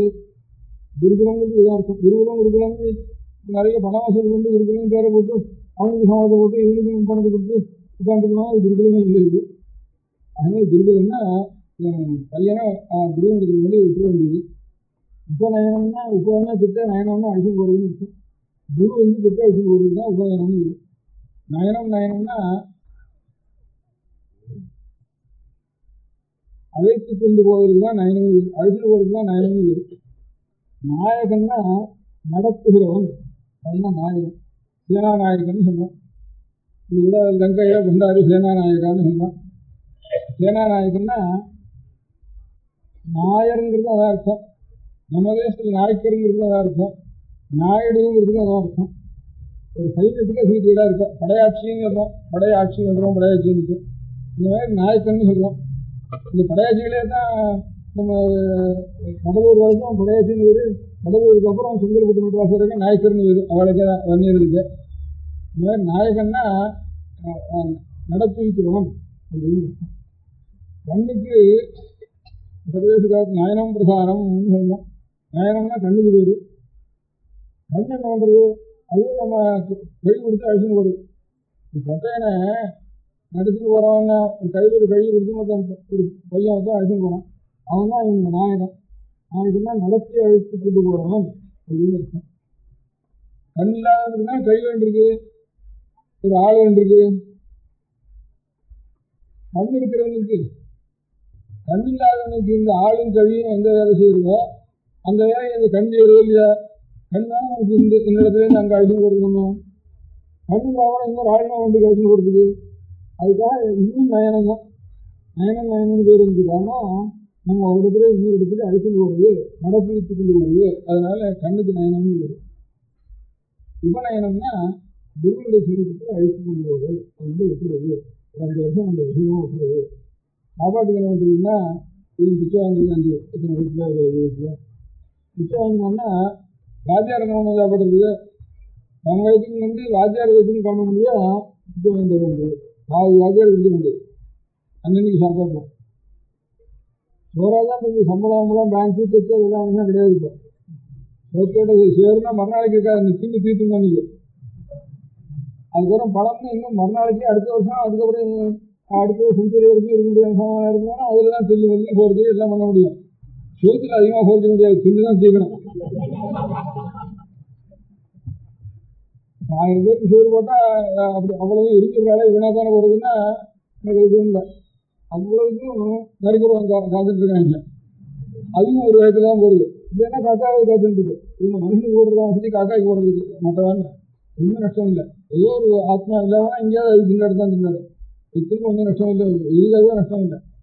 அப்போல்லாம் ரேஷன் டைப்லாம் எரியாது அப்படின்னு ஒரு முக்கிய எரியாதுன்னு ரொம்ப கடுமை பண்ணிட்டு இருந்தாரு மந்திரிகள்லாம், நிறையா பண்ணிட்டு இருந்தாரு. ஆனால் இவங்க அப்போதான் ஜாஸ்தியாக எரியணும்னு அர்த்தம். அப்போதான் பிச்சைக்காரனுக்கும் நெருக்கிறவனுக்கு சோறே கிடைக்காது ரேஷன் டைப்பில். அப்போதான் நிறைய எரியணும்னு என்னுடைய யோசிச்சு. எரியாதுன்னு சொல்லவே கூடாது. எரியத்துக்கு சக்திகளோ நிறைய எரிதான். அது நிறைய சாப்பிட்றதுக்கு ஆள் இருக்கு, அவனுக்கு கிடையவே கிடையாதுன்னு சொல்லிட்டு. அதனால இந்த உபநயனத்தை பண்ணி ஒரு 5 வருஷம் நம்முடைய கடவுளை இது வந்தது, அதான் நமக்கு இது. அதை இன்னொருத்தருக்கு நம்ம சொல்லி வச்சுட்டு போகணும். அதுக்கப்புறம் எழுதிக்கணும். குழந்தைங்கள்லாம் வயசு பாட்டுலாம் அப்படி எழுதிக்கணும். வயசு பாட்டு கிடைக்கல போச்சுன்னா வயசுக்கு வந்து போகிறது இல்லையா, உடம்புக்கு வந்து போகிறது இல்லையா, எத்தனை பேர் கூட வீடு போயிடுவோம். இப்போ என்ன இவ்வளவு ஜாக்கிரதையாக நான் வந்து நம்ம போயில்லையானா அதான் இருந்துட்டு இருக்கோம். அதனால திண்டாடும் திண்டாடுறோம், வயசுக்கெல்லாம் திண்டாடுறோம், திருத்திரத்துலாம் திண்டாடுறோம், அநேக காரணத்தினால சுற்றி போகிறோம். அப்படிதான் போட்டுவேன். இதுக்காக தேசத்துக்காக எத்தனை பேர் போடல. தேச சுவாதந்திரம் வரணும்னு எத்தனை பேர் நான் தூக்க மாட்டேக்கு போயிருந்து போகலையான்னு எத்தனை பேர் அதுக்கு இன்னும் உயிர் விட்டு இல்லையானா ஒரு காசுக்கு ஒரு காரணத்துக்காக அவளுக்கு இது நல்ல காரணம் பண்ணுறதோ அந்த காரணத்துக்கு இன்னும் உயிரோட இல்லையான்னு. அதனால நமக்கு ஒன்றும் இல்லை. ஒரு இந்த மாதிரி எதுக்காக நமக்கு ஏற்பட்டுதோ அந்த மாதிரி அந்த கடமை நாம் செய்ய வேண்டியது. இல்லை நம்முடைய மதம் சொன்னால் அதுக்கு பிராணிகளுக்கு அது க்ஷேமமானது. அவளுக்கு எப்பவும் சாட்சியமான மரணத்துக்கு அப்புறம் கூட அவளுக்கு நல்வழிக்கு காரணம் அப்படிங்கிற எண்ணத்தினால தான் அந்த ஒரு புத்தகங்களையும் அந்த நூலையும் அந்த அரசாங்கத்தையும் நான் வச்சுருக்கேன். அது எல்லாத்தையும் காரணம் வசதி, நம்ம வயத்துக்கான வசதி, நம்ம உயிரக்கான வசதி அப்படின்னு நினைச்சிருந்தோம்னா இதை பற்றி யோஜனையாக பண்ண வேண்டாம். எல்லாரும் ஒரு 5 வருஷம் வந்து எல்லாரும் பண்ணி இருக்கிறாங்க. அப்போ இந்த பிச்சை வாங்கணும், வீட்டில் வச்சுக்கூடாது. இப்படி 4 சிஸ்டம் இருந்தாலும் 4 பேர் தாய்க்குவாதி வாத்தியாருக்கு வாதின்னு பண்ணி கொடுத்தோம்னா வாத்தியாருக்கு சம்பாதிக்கவே வேண்டாம், வாத்தியாரோட சம்பளத்துக்கு வேண்டாம். 4 சிஸ்டம் இருந்தால் பிச்சை வாங்கி போட்டு ஒவ்வொருத்தரும் வாத்தியாருக்கு பாதி கொடுத்துட்டாங்கன்னா வாத்தியார் வீட்டில் ஒரு முறை போட்டு சேர்த்தோம்னா சரியாக போயிடும். செத்தா விரோப்புற முறை போட்டு சேர்த்தோம் அதுவும் போகவே வேண்டாம். இன்னும் நல்லா உடம்பு இன்னும் இருக்கும், தயவு ஆரம்பிச்சிருக்கோம். அதனால அந்த மாதிரி ஒரு சம்பிரதாயம் திவ்ய சம்பிரதாயம் போனால் அப்படி அது வளரணுமானா இப்போ இருக்கிற நிலையில நாம் பண்ணோம்னா நமக்கு என்ன ஒன்றும் உபகாரம் இல்லையே அப்படின்ட்டு பணம் வராது. பையன் கஷ்டம் நாமே இப்படி கொண்டாடுறோம், வேலையாக இருக்கிறோம், நம்ம காட்டுனா நம்ம பையன் இன்னும் கஷ்டப்படுவோம், ஏதாச்சும் அதிகம்னா அப்படி இருக்கிற எண்ணம் எல்லாருக்கும் இருக்கு. அது வீட்டு பண்ணுறதுக்கு நல்ல ஒரு எல்லாம் பணங்காது ஒரு இந்த பணம் கேள்வி கேள்வின்னு சொல்லிட்டு என்னுடைய நல்ல விஷயம் வளரும். அதனால ஏதாவது நினைச்சிட்டு அவன் நிறைய லட்சமாக சுற்றி முதல் வச்சுட்டு இருக்கா, அங்கே போக முடியல, போகிறதுக்கு ஆள் இல்லை. அவன் போகிறதுக்கும் வேற இருக்கா, சத்திரம் கட்டினாக்கெல்லாம் வந்து சாப்பிட்றதுக்கு ஆள் இல்லை. இப்போ எல்லாரும் அவன் ஒரு சம்பாதிக்கணும் உத்தியோகம் அப்படி ஓடுறதுனால நித்தியால சாப்பிட்றதுக்கு ஆளே கிடையாது, ரொம்ப குறைஞ்சி போகுது இப்போ இந்த காலத்தில். அதனால இந்த எல்லாரும் யார் வந்து அத்தியானம் நியமாத்தியானத்தோட இந்த மாதிரி ஒரு பாடசாலை செய்கிறாங்க, ஒரு குரு வீட்டுக்கு போய் புத்தகம் நம்ம நீண்டு அவனுக்கும் இந்த போய் வாங்கி போட்டுட்டு நாமும் புத்தகம் வாங்கி சாப்பிட்டு அப்படி இருக்கிற பிள்ளைகளுக்கு பெற்றோர்களுக்கோ இந்த பெற்றோர்கள் தானே இப்போ சந்தேகப்பட்டு பயப்படுறான். அப்போ நான் எல்லாரும் அந்த பெற்றோர்களுக்கோ அல்லது அந்த குழந்தைகளுக்கு ஏதாவது வேணுமானா அந்த குழந்தைகளுக்கோ நான் வந்து கொஞ்சம் முதல்ல ஆரம்பிக்கிறதுக்கு ஆரம்பித்த காலத்தில் நம்ம குழந்தைகளெல்லாம் அப்படி வச்சுக்கணும். முதல் இன்னும் சில ஏழைகளான குழந்தைகளை இந்த மாதிரி பண்ணுறதுக்கு அவள் பெற்றோர்களுக்கு அவங்க இருக்கிற இடத்தை தேடி அப்படி யாரும் ஒத்து 2 பேர் இருந்தால் கூட அவளை கொண்டு போய் அவளுக்கு கஷ்டம் இல்லாமல் ரொம்ப கஷ்டப்பட்டு பயிற்சிட்டு இருக்கிற காலத்தில் அப்பா இதை வச்சுட்டு ஒரு மாதம் காலம் சொல்லணும் அப்படின்னு நம்ம கையாளான பணத்தை நான் அவளை கொண்டு போய் கொடுக்கணும். அப்படி கொடுக்குறதுக்கு என்ன பண்ணுறது அப்படின்னா எனக்கு தோன்றது, ஒவ்வொரு வீட்லேயும் ஒரு குழந்தை பேராலையோ ஒரு பெரிய பெரியவாள் பேராலையோ ஆண் பேரால ஒரு உண்டியல் கண்டு வச்சுக்க முடியல. அந்தந்த நட்சத்திரத்தில் ஜென்ம நட்சத்திரத்தில் ஒரு 6000 ரூபா இந்த உண்டியலில் போட்டு வேண்டியது. 27 நட்சத்திரம் அதில் 13,000 ரூபா சேரும்.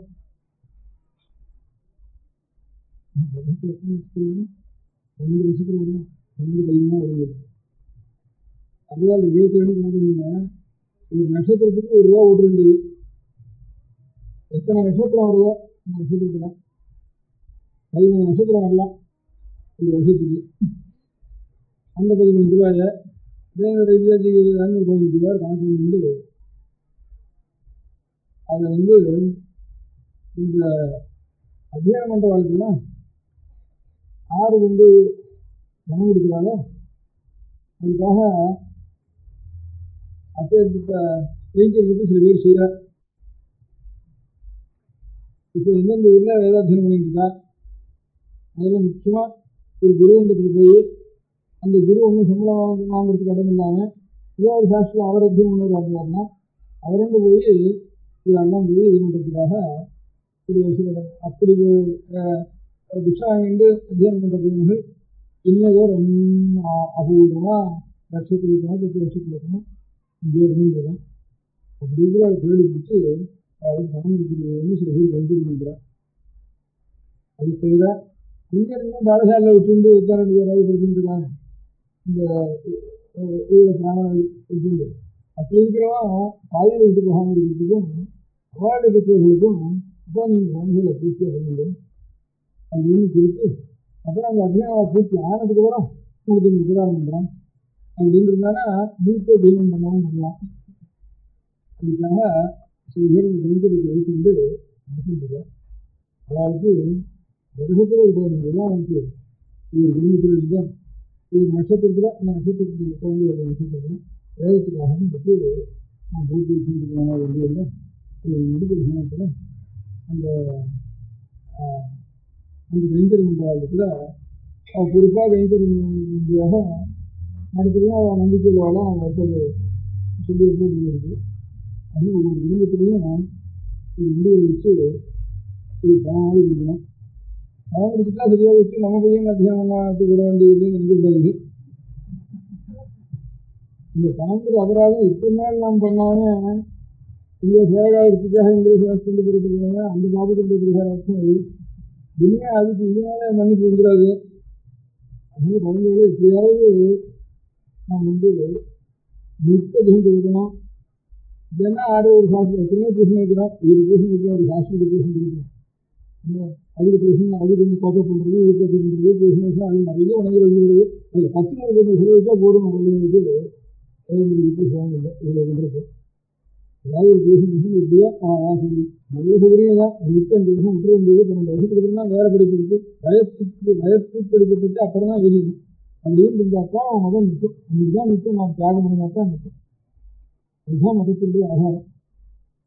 அதனால் அந்த காரியத்துக்கு பண்டிகை இருக்கிறவாழ கொஞ்சம் ஆதரிக்கிறதுக்கு ஒரு குடும்பத்திலையும் ஒரு நட்சத்திரத்துக்கு ஒரு ரூபா போட்டு 2 ரூபா கடைசியில் போட்டு 15 ரூபாயா அனுப்பிச்சா எங்கெங்கே படிக்கிறான், என்னென்ன தீர்மானிக்கா, என்னென்ன எழுதுவா தேடி பார்த்து ஊடுருவி பார்த்து அவன் அதே ஒன்றே கொடுக்க முடியாத சில பேர் இருக்கா. அவன்னா எங்கே இருக்கா, அவன் பேர் என்ன, அவன் அட்ரஸ் என்ன அப்படிங்கிறது உங்களுக்கு தெரிஞ்சுக்கணும்னா இன்னொரு 2-3 நாளில் மருத்துவ ரிப்ளை கார்டு போட்டுட்டா இந்த அட்ரஸ் வந்து நீங்கள் ஒரு ஆயாலோசனா ஒன்று மருந்து எதுவும் இதாக போயிடும். ரிப்ளை கார்டு போட்டுக்கலாம்னா அதுதான் அந்த அட்ரஸ்ஸு. அதுக்கு ரிஜிஸ்ட்ரேஷன் அடித்து எல்லாம் வச்சு இது பூம்பகம் இருக்கின்ற ஏற்பாடெல்லாம் பண்ணி அதுக்கு உங்களுக்கு தெரிவிக்கலாம். அதனால் இது வரைக்கும் ஒரு 60-70 வருஷமாக நம்ம பண்ணின தப்புக்காக வருஷத்துக்கு 15 ரூபா ஒரு குடும்பத்தில் வந்து சுற்றி உள்ள விளையாண்டா எல்லா குழந்தை பேராலையும் 2 வைக்கலாம். சுற்றி எல்லாம் ஒரு குழந்தை பேராலையும் ஒருத்தர் பேராலையாவது பெரிய வேலை ஒருத்தர் வேலை ஆகிற நட்சத்திரத்தில் கூட்டி தருவேன்னு பண்ணி அதை எங்கெங்கே படிக்கிறாங்களோ அந்த குழந்தைங்க இந்த வருஷம் ஒரு 20,000 ரூபா இந்த மாதிரி 25,000 ரூபா வசூல் பண்ணிட்டு கொஞ்ச நாள் அதுக்கு ஏற்பாடு என்ன பண்ணிட்டு போன வருஷம் சித்திரை மாதம் 1 தேதி வரைக்கும் முதல் இந்த வருஷம் சித்திரை மாதம் 1 தேதி வரைக்கும் எத்தனை பஞ்சாயத்து ஆகிருக்கு அவனுக்கு, எத்தனை பஞ்சாயத்துக்கு ஒரு பஞ்சாயத்துக்கு 1,400 ரூபாயா 4 ரூபாயா, 1000 பஞ்சாயத்துனா 1000 ரூபா, 1000 4 ரூபா 500 பஞ்சாயத்துனா 500 2 ரூபா சொன்னாங்கன்னா பரிசு பண்ணிட்டு தினவாரில் அழைச்சிட்டு போய் எங்கெங்கே பண்ணுறானோ அவனை பரிசு பண்ணி அவனுக்கு கொடுத்தது. அவனுக்கு கையில் கொடுத்துல எங்கள் அப்பா வந்து கொஞ்சம் அவன் சொல்லி கொடுத்து வாத்தியார் இருந்த கொஞ்சம்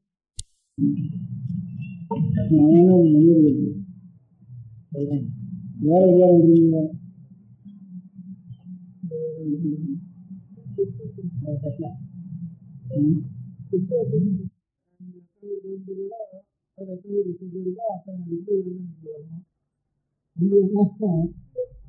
வரல செலுத்த உள்ள வரலாம். அவன் ரிப்ளை கார்டு வரணும், முன்னாடி ஒரு வருஷம் 6,000 எல்லாருமே வரணும். வந்தாங்கன்னா அந்த ரிப்ளை கார்டு வருதுன்னு சொல்லுவோம். அதுக்கப்புறம் அந்த 15 ரூபா வந்தோடனே பிரசாதம் தெரியும்னு பேசியிருக்கோம். நடத்துக்கு தெரிவித்தா அதுக்கு யார் கைங்கறி பண்ணுறாலும் அவளுக்கு நினச்சாலும் நடத்துக்கு தெரிவித்து இது வந்த உடனே பிரசாதத்தை அனுப்புறதுன்ட்டு ஏற்பாடு பண்ணியிருக்கோம். அது பிரசாதம் அனுப்புறதுக்கு தனியாக ஒரு டிபார்ட்மெண்ட்டு ஏற்பாடு பண்ணியிருக்கோம். அதனால் இந்த மறைஞ்சு கிடக்கிற இந்த மண்ணு நாற்றம் அடிக்கிற வேதத்தை மண்ணு நாற்றம் ரொம்ப ருசியாக தான் இருக்கும், ரொம்ப வாசனையாக இருக்கும். உங்களுக்கு தெரியாது. இந்த மழை பெய்யான வெயில் நாளில் மழை பெய்யுறது கொஞ்சம் அது வந்தோடனே ஜெட்டு ஒரு 5 வருஷம் கழிச்சு ஒரு மண் வாசனை ஒன்று வரும். ரொம்ப ருச்சியாக இருக்கும் அந்த மண் வாசனை. துளசியுடைய மூலத்துக்கு இருக்கிற வேரில் இருக்கிற மண்ணை எடுத்து பார்த்தோம்னா இந்த மண்ணெல்லாம் வாசனை இருக்கும், துளசி வாசனை இருக்கும். இது திகசுகமாக இருக்கும். அது பாக்கி மல்லிப்பூ உள்ள போனால் காமத்தை என்ன சில தடவை ஈஸ்வர அர்ப்பணமாயும் பண்ணுறோம், சில இடத்துல நமக்கு காமத்தை விருது பண்ண முடியாத புஷ்பமாக ஆகிடுது. துளசிப்பூ கேவலம் ஆத்மாவை மாத்திரம் சாந்தமும் புத்தியும் கொடுக்கக்கூடியது துளசி வாசனை துளசி இருந்துங்கிறது. அந்த நாற்றம் அடிக்கிறது வேறில்லை. அதனால மண்ணுக்கு வாசனை இருக்கு. மழை இருக்குதான் தெரியக்கூடிய வாசனை வாசனை வருது, மண் வாசனை. அதனால அந்த மண் நாற்றம் அடிக்கிறது வேணும். அதையாவது ரட்சிச்சு மழையா இருந்தால் கூட அது மழையில் நாம் காத்திருந்ததான் நாம் பாகிஸ்தானா போகாமல் இருக்கோம். உலகம் முழுக்க ஒரு ஸ்தானம் இருக்காது, எல்லாம் ஒரே பிரம்மஸ்தானமா இருக்கும் லோகம் இருக்க. அந்த மாதிரி தபஸ்தம் அனுஷ்டானம் இருந்தானா சகல மதஸ்தானுக்கும் ஒரு பக்தி இருக்கு. உண்மையா தியாகம் பண்ணிருந்து நம்முடைய உயிர் கிடைச்ச வயத்தை கிடைச்சா கிடைக்கிறது, கிடைக்கா போனது. இந்த 12 வயசுக்கு அப்புறம் தான் நம்ம வயத்தை பற்றி யோசிக்கிறது அப்படிங்கிற ஒரு தியாகம் வந்துட்டுதா. ஆனால் ஜனங்களுக்கெல்லாம் ஒரு அன்பு வந்துடும். எல்லாருக்கும் நமக்கு சுவாமியோட அனுபவம் தான் நம்மகிட்ட எல்லாருக்கும் அன்பு வருது. நமக்கு சுவாமியோட அனுபவம் கூடாது, நம்ம மட்டும் மாதிரி எல்லாரும் அன்பா இருக்கணும்னு சொன்னாலும் அது நடக்குமா? ஏமாத்த சுவாமி ஏமாத்திட்டு இருந்தாலும் அவர் நம்ம ஏமாத்திடுவார். அதனால நாம் பகவானுக்காக நாம் செஞ்சு கர்மானுஷ்டானங்கள் செஞ்சு தியாகம் பண்ணிட்டு ஏதோ குடலை எதிர்பார்க்காம அவசரம் பண்ணிட்டு சிவசிவத்தில் பண்ணிட்டு ஆகாரத்திலையும் உபவாசம் நியமித்த காலங்களில் உபவாசம் பண்ணிட்டு ஆகாரத்தை சாப்பிடாமல் எது நாட்டுக்கு வேணுமோ அதெல்லாம் கண்ட இடத்துல சாப்பிடாம இந்த ஆகார நிமிஷம் நான் வச்சுட்டு அப்படி இருந்தோம்னா ஆனால் ஈஸ்வரனுக்கு அனுகிரகம் இருந்தால் உலகத்தில் எல்லா ஜனங்களுக்கும் புரியுது இருக்குது. அப்போ இன்னொரு மதம் இருக்கணும்னு அவசியம் இல்லை. இருக்கிறதுக்குன்னா இப்போ இருக்கிறதுனால அதுக்கு வந்து குறுக்கு மத காலம் கிறிஸ்துவ மதம் போச்சு, அது காலம் புது மதம் போச்சு அப்படின்னா அதனால எது இல்லைன்னா அது உண்மையாண்டு இருக்கு நமக்கு. ஆனால் எல்லாத்துக்கும் அதிகாரம் இருக்க முடியாத மதத்தை தவிர இன்னொரு மதத்தை போய் தேட வேண்டிய அவசியம் என்ன ஜனங்களுக்கு? இதில் ஏதாவது மாசு இருக்கு, குறை இருக்குங்கிறதுனால அவங்களுக்கு சொல்ல முடியாது. இது சுத்தம் ஆயிட்டுதானா இன்னொரு மதம் அவசியம் இல்லை. தானா எல்லா மதமும் ஒன்று, எல்லா மதமும் ஒரு மதம் தான்டாப்பா, எல்லா குணமும் ஒண்ணுதான், தெய்வம் ஒண்ணுதான் அப்படிங்கிற உண்மைக்கும் இதனால்தான் வரும். அந்த குழந்தைகளுக்கெல்லாம் 12வது வயசுக்கு அப்புறம் தான் வயத்தை போட்டு யோஜனை பண்ண வேண்டியது. 6வது இப்போ இன்னைக்கு நாள் வந்து ஏதாச்சும் இத்தனை யோஜனையும் அத்தியானம் பண்றேன். லைஃப் 10 வருஷம் 15 வருஷம் எல்லாத்தையும் விட்டுட்டு நான் மட்டியா இருந்தாலும் இருக்கேன், இதை நட்டு பண்றேன் இருந்தாங்கன்னா நாம் பண்ணாத ஒரு குறைய அவனிடத்துல கொண்டு போய் கொடுக்கணும். அதுக்கு ஒவ்வொருத்தரும் ஒரு நட்சத்திரத்துக்கு மனசு வச்சுக்கிட்டு ஒரு 15 ரூபா அனுப்பிச்சு கொடுக்கணும். 6 பெண் கொடுக்குறதுக்கு தான் வந்து என்ன அவளுக்கு பிள்ளைகள் இருந்தாலும் அதுக்கு எல்லாம் பதில் எழுதிருக்கேன். அதனால நீங்கள் எத்தனை இது ரசிக்கிறதுக்கு பணம் கொடுக்குறது 2வது செகண்டரி பிள்ளை கொடுக்கணும். அது வரும் பணம். பணத்தை கொடுத்துட்டு ஒரு கால பணத்தை கொடுத்துட்டு சரியா போச்சுன்னு நினைக்கிறது. ரெண்டும் இருக்கிறது தான் உண்மையா. இந்த மதத்துக்கு பிராபலங்களே வேண்டாம், விஷயங்களே வேண்டாம், அதுக்கு பணம் வேண்டாம், ஆஸ்பத்திரி இது வேண்டாம், கட்டுப்பாடு வேண்டாம், பயன்படுத்தல் வேண்டாம், எந்த இது வேண்டாம்.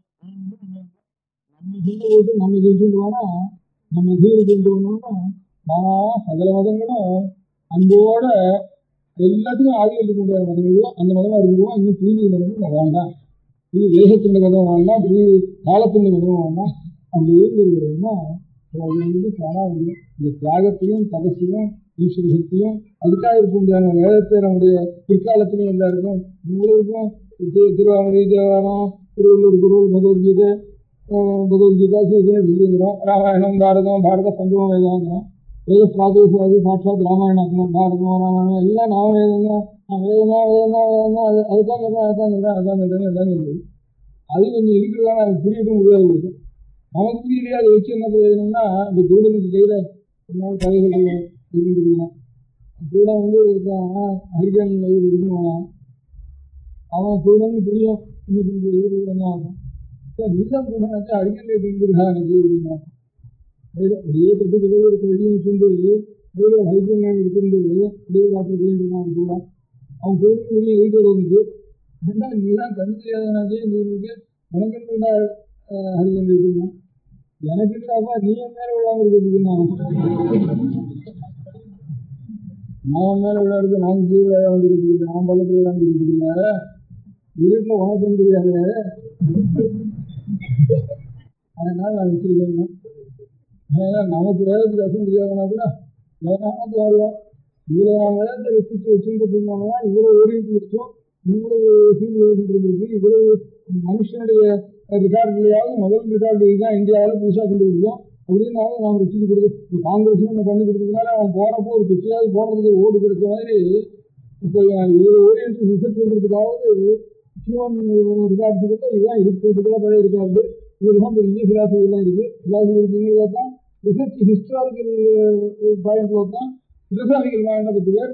அப்புறம் 2 பேரும் பெருசாக இருந்தாலும் இன்னும் இதுக்கு மேலே ஒரு காட்டுங்கிறது இன்னும் வரல. உபனிஷத்துக்கு மேலே ஆச்சாரியாளுக்கு மேலே இன்னொரு காட்டுங்கிறது அது மேலே வரலை அப்படின்னு ஒவ்வொருத்தரும் ஒவ்வொரு விதத்துக்கு சொல்ல முடியாகும். ஹியூமனுக்காக எதிர்கால மனுஷன் உலகத்திலே கிடைக்கல அப்படிங்கிறத நம்ம நிச்சயிச்சு வச்சிருக்காங்க. ஏதாவது கொஞ்சம் நமக்கு ராஜ்யம் போச்சு, பணம் போச்சு, எல்லாம் வியாபாரம் விட்டு போச்சு, உத்தவம் போச்சு, அடிமை போட்டோம் எல்லாம் இருந்தால் கூட இந்த ஒரு விதமாவது நமக்கு தெரிஞ்சிருக்கு. இந்த சிலாசைகளுக்கு வந்து நமக்கு ஒரு சிலாசையும் தெரியாதுனா கூட கையில் வச்சுருக்க புத்தகத்தில் எல்லாத்தையும் வசந்த சிலாசை இருக்குது. அதனால வசந்த பரிசோதனா ஹியூமன் காட்டு கூட பழைய காட்டு இங்கே தான் இருக்குது அப்படின்னு சொல்ல முடியாமல் நமக்கு தெரியுது. அதை வச்சுட்டு ஒரு காரியம் என்ன போடுறது எல்லாத்துக்கும் ரொம்ப பாக்கி ராஜ்யம் வேணாம், சுராஜ்யம் வேணாம், சுதந்திரம் வேணாம், எப்படி போய் அதெல்லாம் பாக்கி போய் பார்த்துக்கிட்டோம். இந்த ஒரு காரியம் ஒவ்வொருக்கும் ஒரு காரியம் பார்க்க வேண்டியது. அந்த காரியத்தை அவன் பார்த்துக்க வேண்டியது. அதுக்காக ஒரு பையன் கொடுக்க வேண்டியது. முதல்ல அந்த பையனையும் கொடுக்க வேண்டியது, கொஞ்சம் பணமும் கொடுக்க வேண்டியது, ரெண்டையும் கொடுக்க வேண்டியது. பணம் 6 கொடுக்க வேண்டியது. நாளைக்கு லெட்டர் வந்தால் அதுக்கு இத்தனை பேர் கேட்கறதுல ஒரு லெட்டர் கொடுத்தா கூட அதை சரி எனக்கு இன்னும் நல்லா ஒரு வகையில் அவர்களுக்கு எல்லாருக்கும் தெரியுது அப்படின்னு சமாதானம்.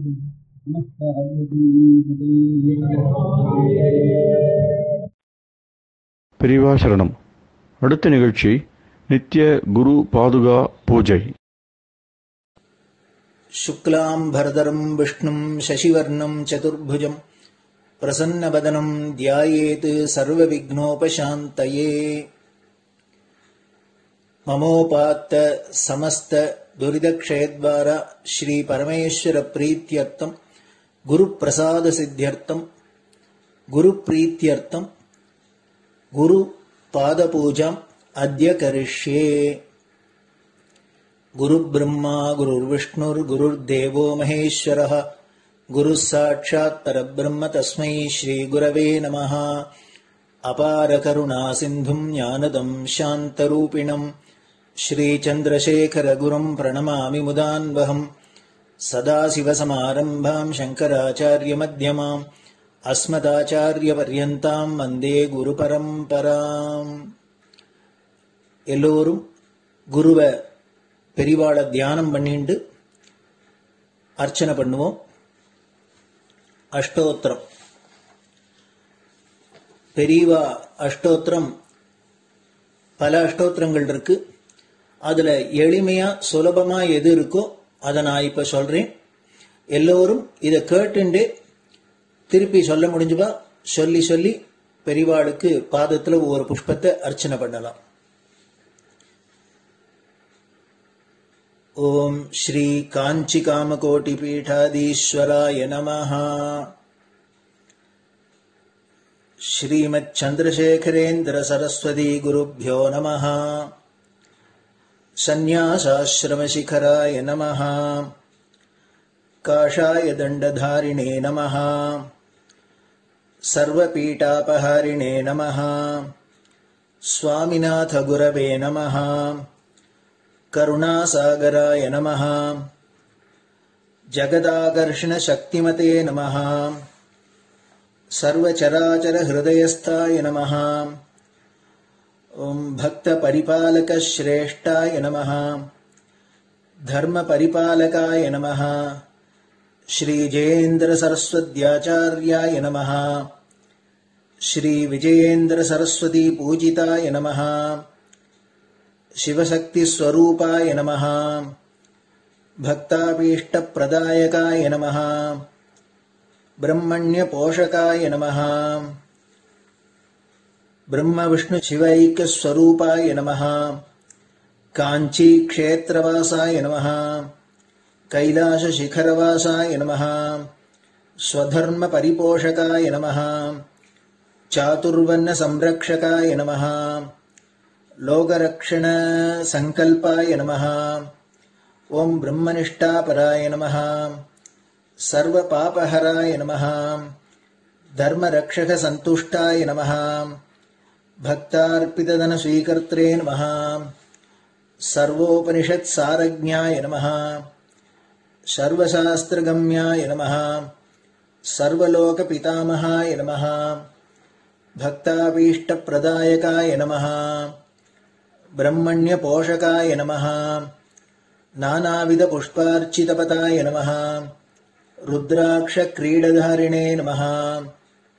भस्मोद्धूलितविग्रहाय नमः सर्वज्ञाय नमः सर्वचराचरव्यापकाय नमः अनेकशिष्यपरिपालकाय नमः मनश्चाञ्चल्यनिवर्तकाय नमः अभयहस्ताय नमः भयापहाय नमः यज्ञपुरुषाय नमः यज्ञानुष्ठानरुचिप्रदाय नमः यज्ञसम्पन्नाय नमः यज्ञसहायकाय नमः यज्ञफलदाय नमः यज्ञप्रियाय नमः उपमानरहिताय नमः स्फटिकतुलसीरुद्राक्षहारधारिणे नमः चातुर्वर्ण्यसमदृष्टये नमः ऋग्यजुस्साम अथर्वणादिचतुर्वेदसंरक्षकाय नमः दक्षिणामूर्तिस्वरूपाय नमः जाग्रत्स्वप्नसुषुप्ति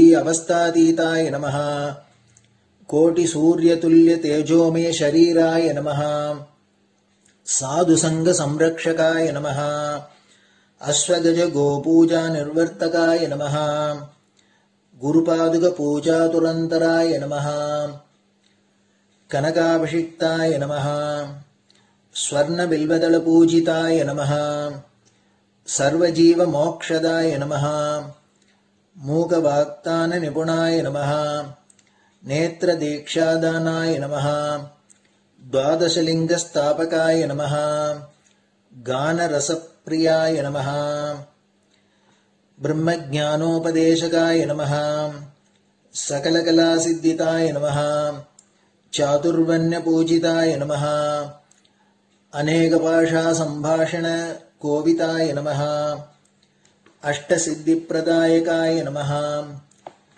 ओं श्री शारदामठसुस्थिताय नमः नित्यान्नदानसुप्रीताय नमः प्रार्थनामात्रसुलभाय नमः पादयात्राप्रियाय नमः नानाविधमतपण्डिताय नमः श्रुतिस्मृतिपुराणज्ञाय नमः देवयक्षकिन्नरकिंपुरुषपूज्याय नमः श्रवणानन्दकरकीर्तये नमः दर्शनानन्दाय नमः अद्वैतानन्दभरिताय नमः अव्याजकरुणामूर्तये नमः शैव वैष्णवादिमान्याय नमः श्रीशङ्कराचार्याय नमः दण्डकमण्डलोहस्ताय नमः वीणामृदङ्गसकलवाद्यनाथस्वरूपाय नमः रामकथारसिकाय नमः वेदवेदाङ्ग आगमादिसकलकलासतस्प्रवर्तकाय नमः हृदयगुहाशयाय नमः शतरुद्रीयवर्णितस्वरूपाय नमः केदारेश्वरनाथाय नमः अविद्यानाशकाय नमः निष्कामकर्मोपदेशकाय नमः लघुभक्तिमार्गोपदेशकाय नमः लिङ्गस्वरूपाय नमः सालग्रामसूक्ष्मस्वरूपाय नमः कालड्यां शङ्करकीर्तिस्तम्भनिर्माणकर्त्रे नमः जितेन्द्रियाय नमः शरणागतवत्सलाय नमः श्रीशैलशिखरवासाय नमः डमरुकनादविनोदाय नमः वृषभारूढाय नमः दुर्मदनाशकाय नमः आभिचारिकदोषहर्त्रे नमः मिताहाराय नमः मृत्युविमोचकशक्त्याय नमः श्रीचक्रार्चनतत्पराय नमः दासानुग्रहकारकाय नमः अनुराधानक्षत्रजाताय नमः सर्वलोकख्यातशीलाय नमः वेङ्कटेश्वरचरणपद्मषट्पदाय नमः श्री महात्रिपुरसुन्दरी समेत श्रीचन्द्रमौलीश्वर पूजाप्रियाय नमः श्रीमच्चन्द्रशेखरेन्द्र सरस्वती सद्गुरु परब्रह्मणे नमः गुरुभ्यो नमः परमगुरुभ्यो नमः परमेष्टिगुरुभ्यो नमः परात्परगुरुभ्यो नमः गुरुपरम्पराभ्यां नमः गुरुपादुकाभ्यां नमो नमः. அடுத்தது ஊதுபத்தி இருந்தா அதை காமிச்சு தூபம், நெய் தீபம் இருந்தா காமிச்சு அதை நெய் தீபம் காமிச்சுட்டு நைவேத்தியம்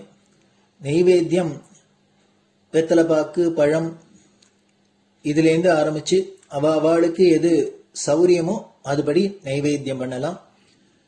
அதுக்கு அடுத்தது கற்பூர ஹாரத்தி பண்ணி எல்லோரும் பிரதட்சிண நமஸ்காரம் பண்ணி பெரியவாள்கிட்ட பிரார்த்தனை பண்ணிட்டு எல்லோரும் க்ஷேமமா இருக்கணும், லோகம் பரம மங்களமா சௌக்கியமா இருக்கணும், எல்லோரும் வியாதி வெக்க இல்லாத ஆயுராரோக்கிய ஐஸ்வர்யத்தோட சாந்தம் அமைதியோட ஞான வைராக்கியத்தோட எல்லோரும் நல்லவர்களாயிருந்து நன்மையை அடையணும்னு பிரார்த்தனை பண்ணி இந்த பூஜையை தினம் செய்யலாம்.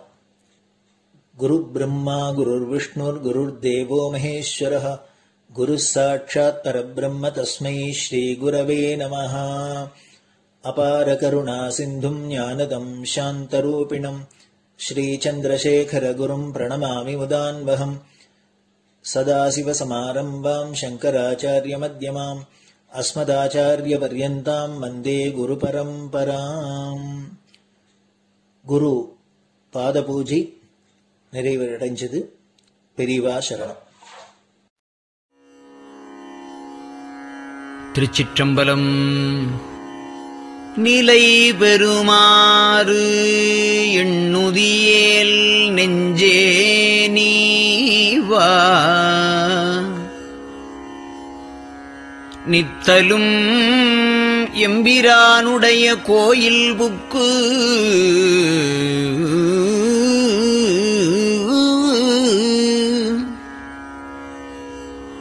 புலர்வதன் முன்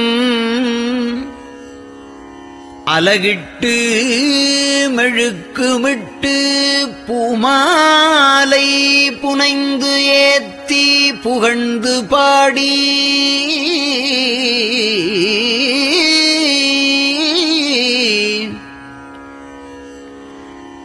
தலையாரக் கும்பிட்டு கூத்தும் ஆடி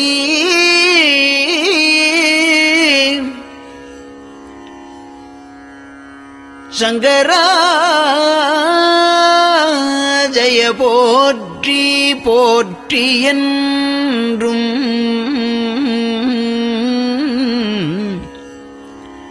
அலைபுனல் சேர் செஞ்சடையம் ஆதி என்றும் ஆரூரா என்றென்றே அலரானில்லே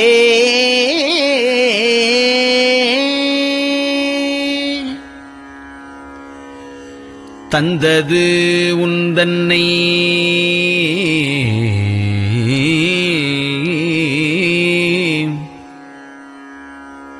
கொண்டது எந்தன்னை சங்கரா ஆர்கோலோ சதுரர் அந்தம் ஒன்றில்லா ஆனந்தம் பெற்றேன்.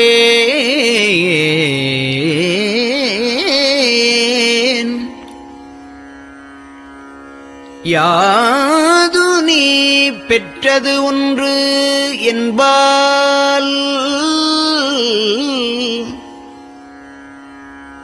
சிந்தையே கோயில் கொண்ட எம்பெருமான் திருப்பெரும் துறையுரை சிவனே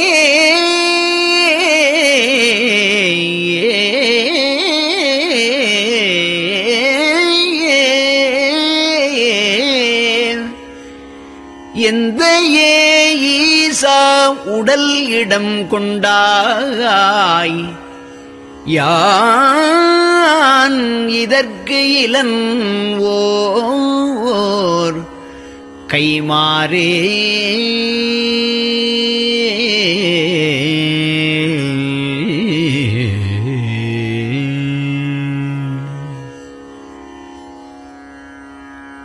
அன்னநடையார் அமுத மொழியார் அவர்கள் பயில் தில்லை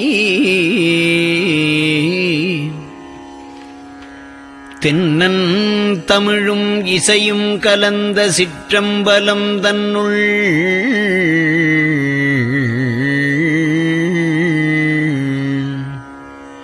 பொன்னும் மணியும் நிறந்த தலத்து புலித்தோல் பியர்க்கிட்டு மின்னின் இடையாள் உமையாள் காண விகிர்தன் ஆடுமே.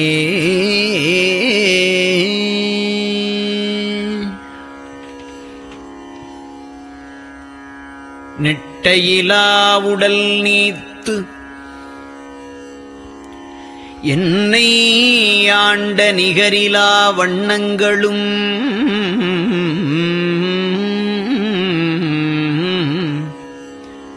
சிட்டன் சிவனடியாரை சீராட்டும் திறங்களுமே சிந்தித்து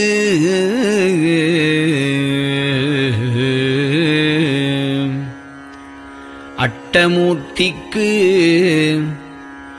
என் அகம் நெகவூரும் அமிழ்தனுக்கு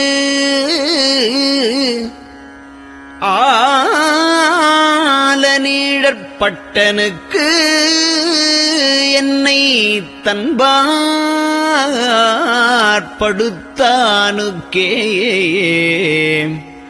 பல்லாண்டு குருதுமே.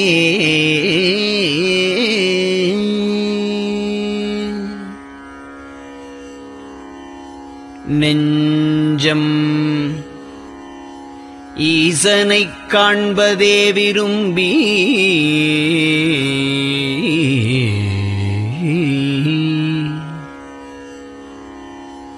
நிரந்தரம் திருவாக்கினில் நிகழ்வது அஞ்செழுத்துமே ஆக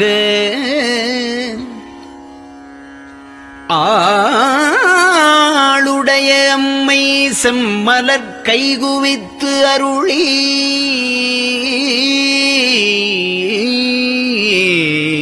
தஞ்சமாகி அரும் தவம் புரிய தரிப்பரே.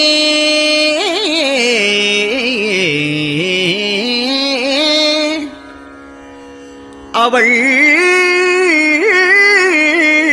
தனிப்பெரும் கணவர்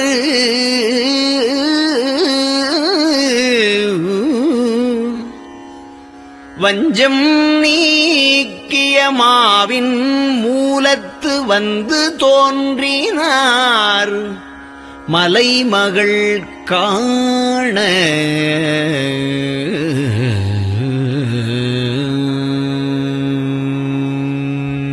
திருச்சிற்றம்பலம்.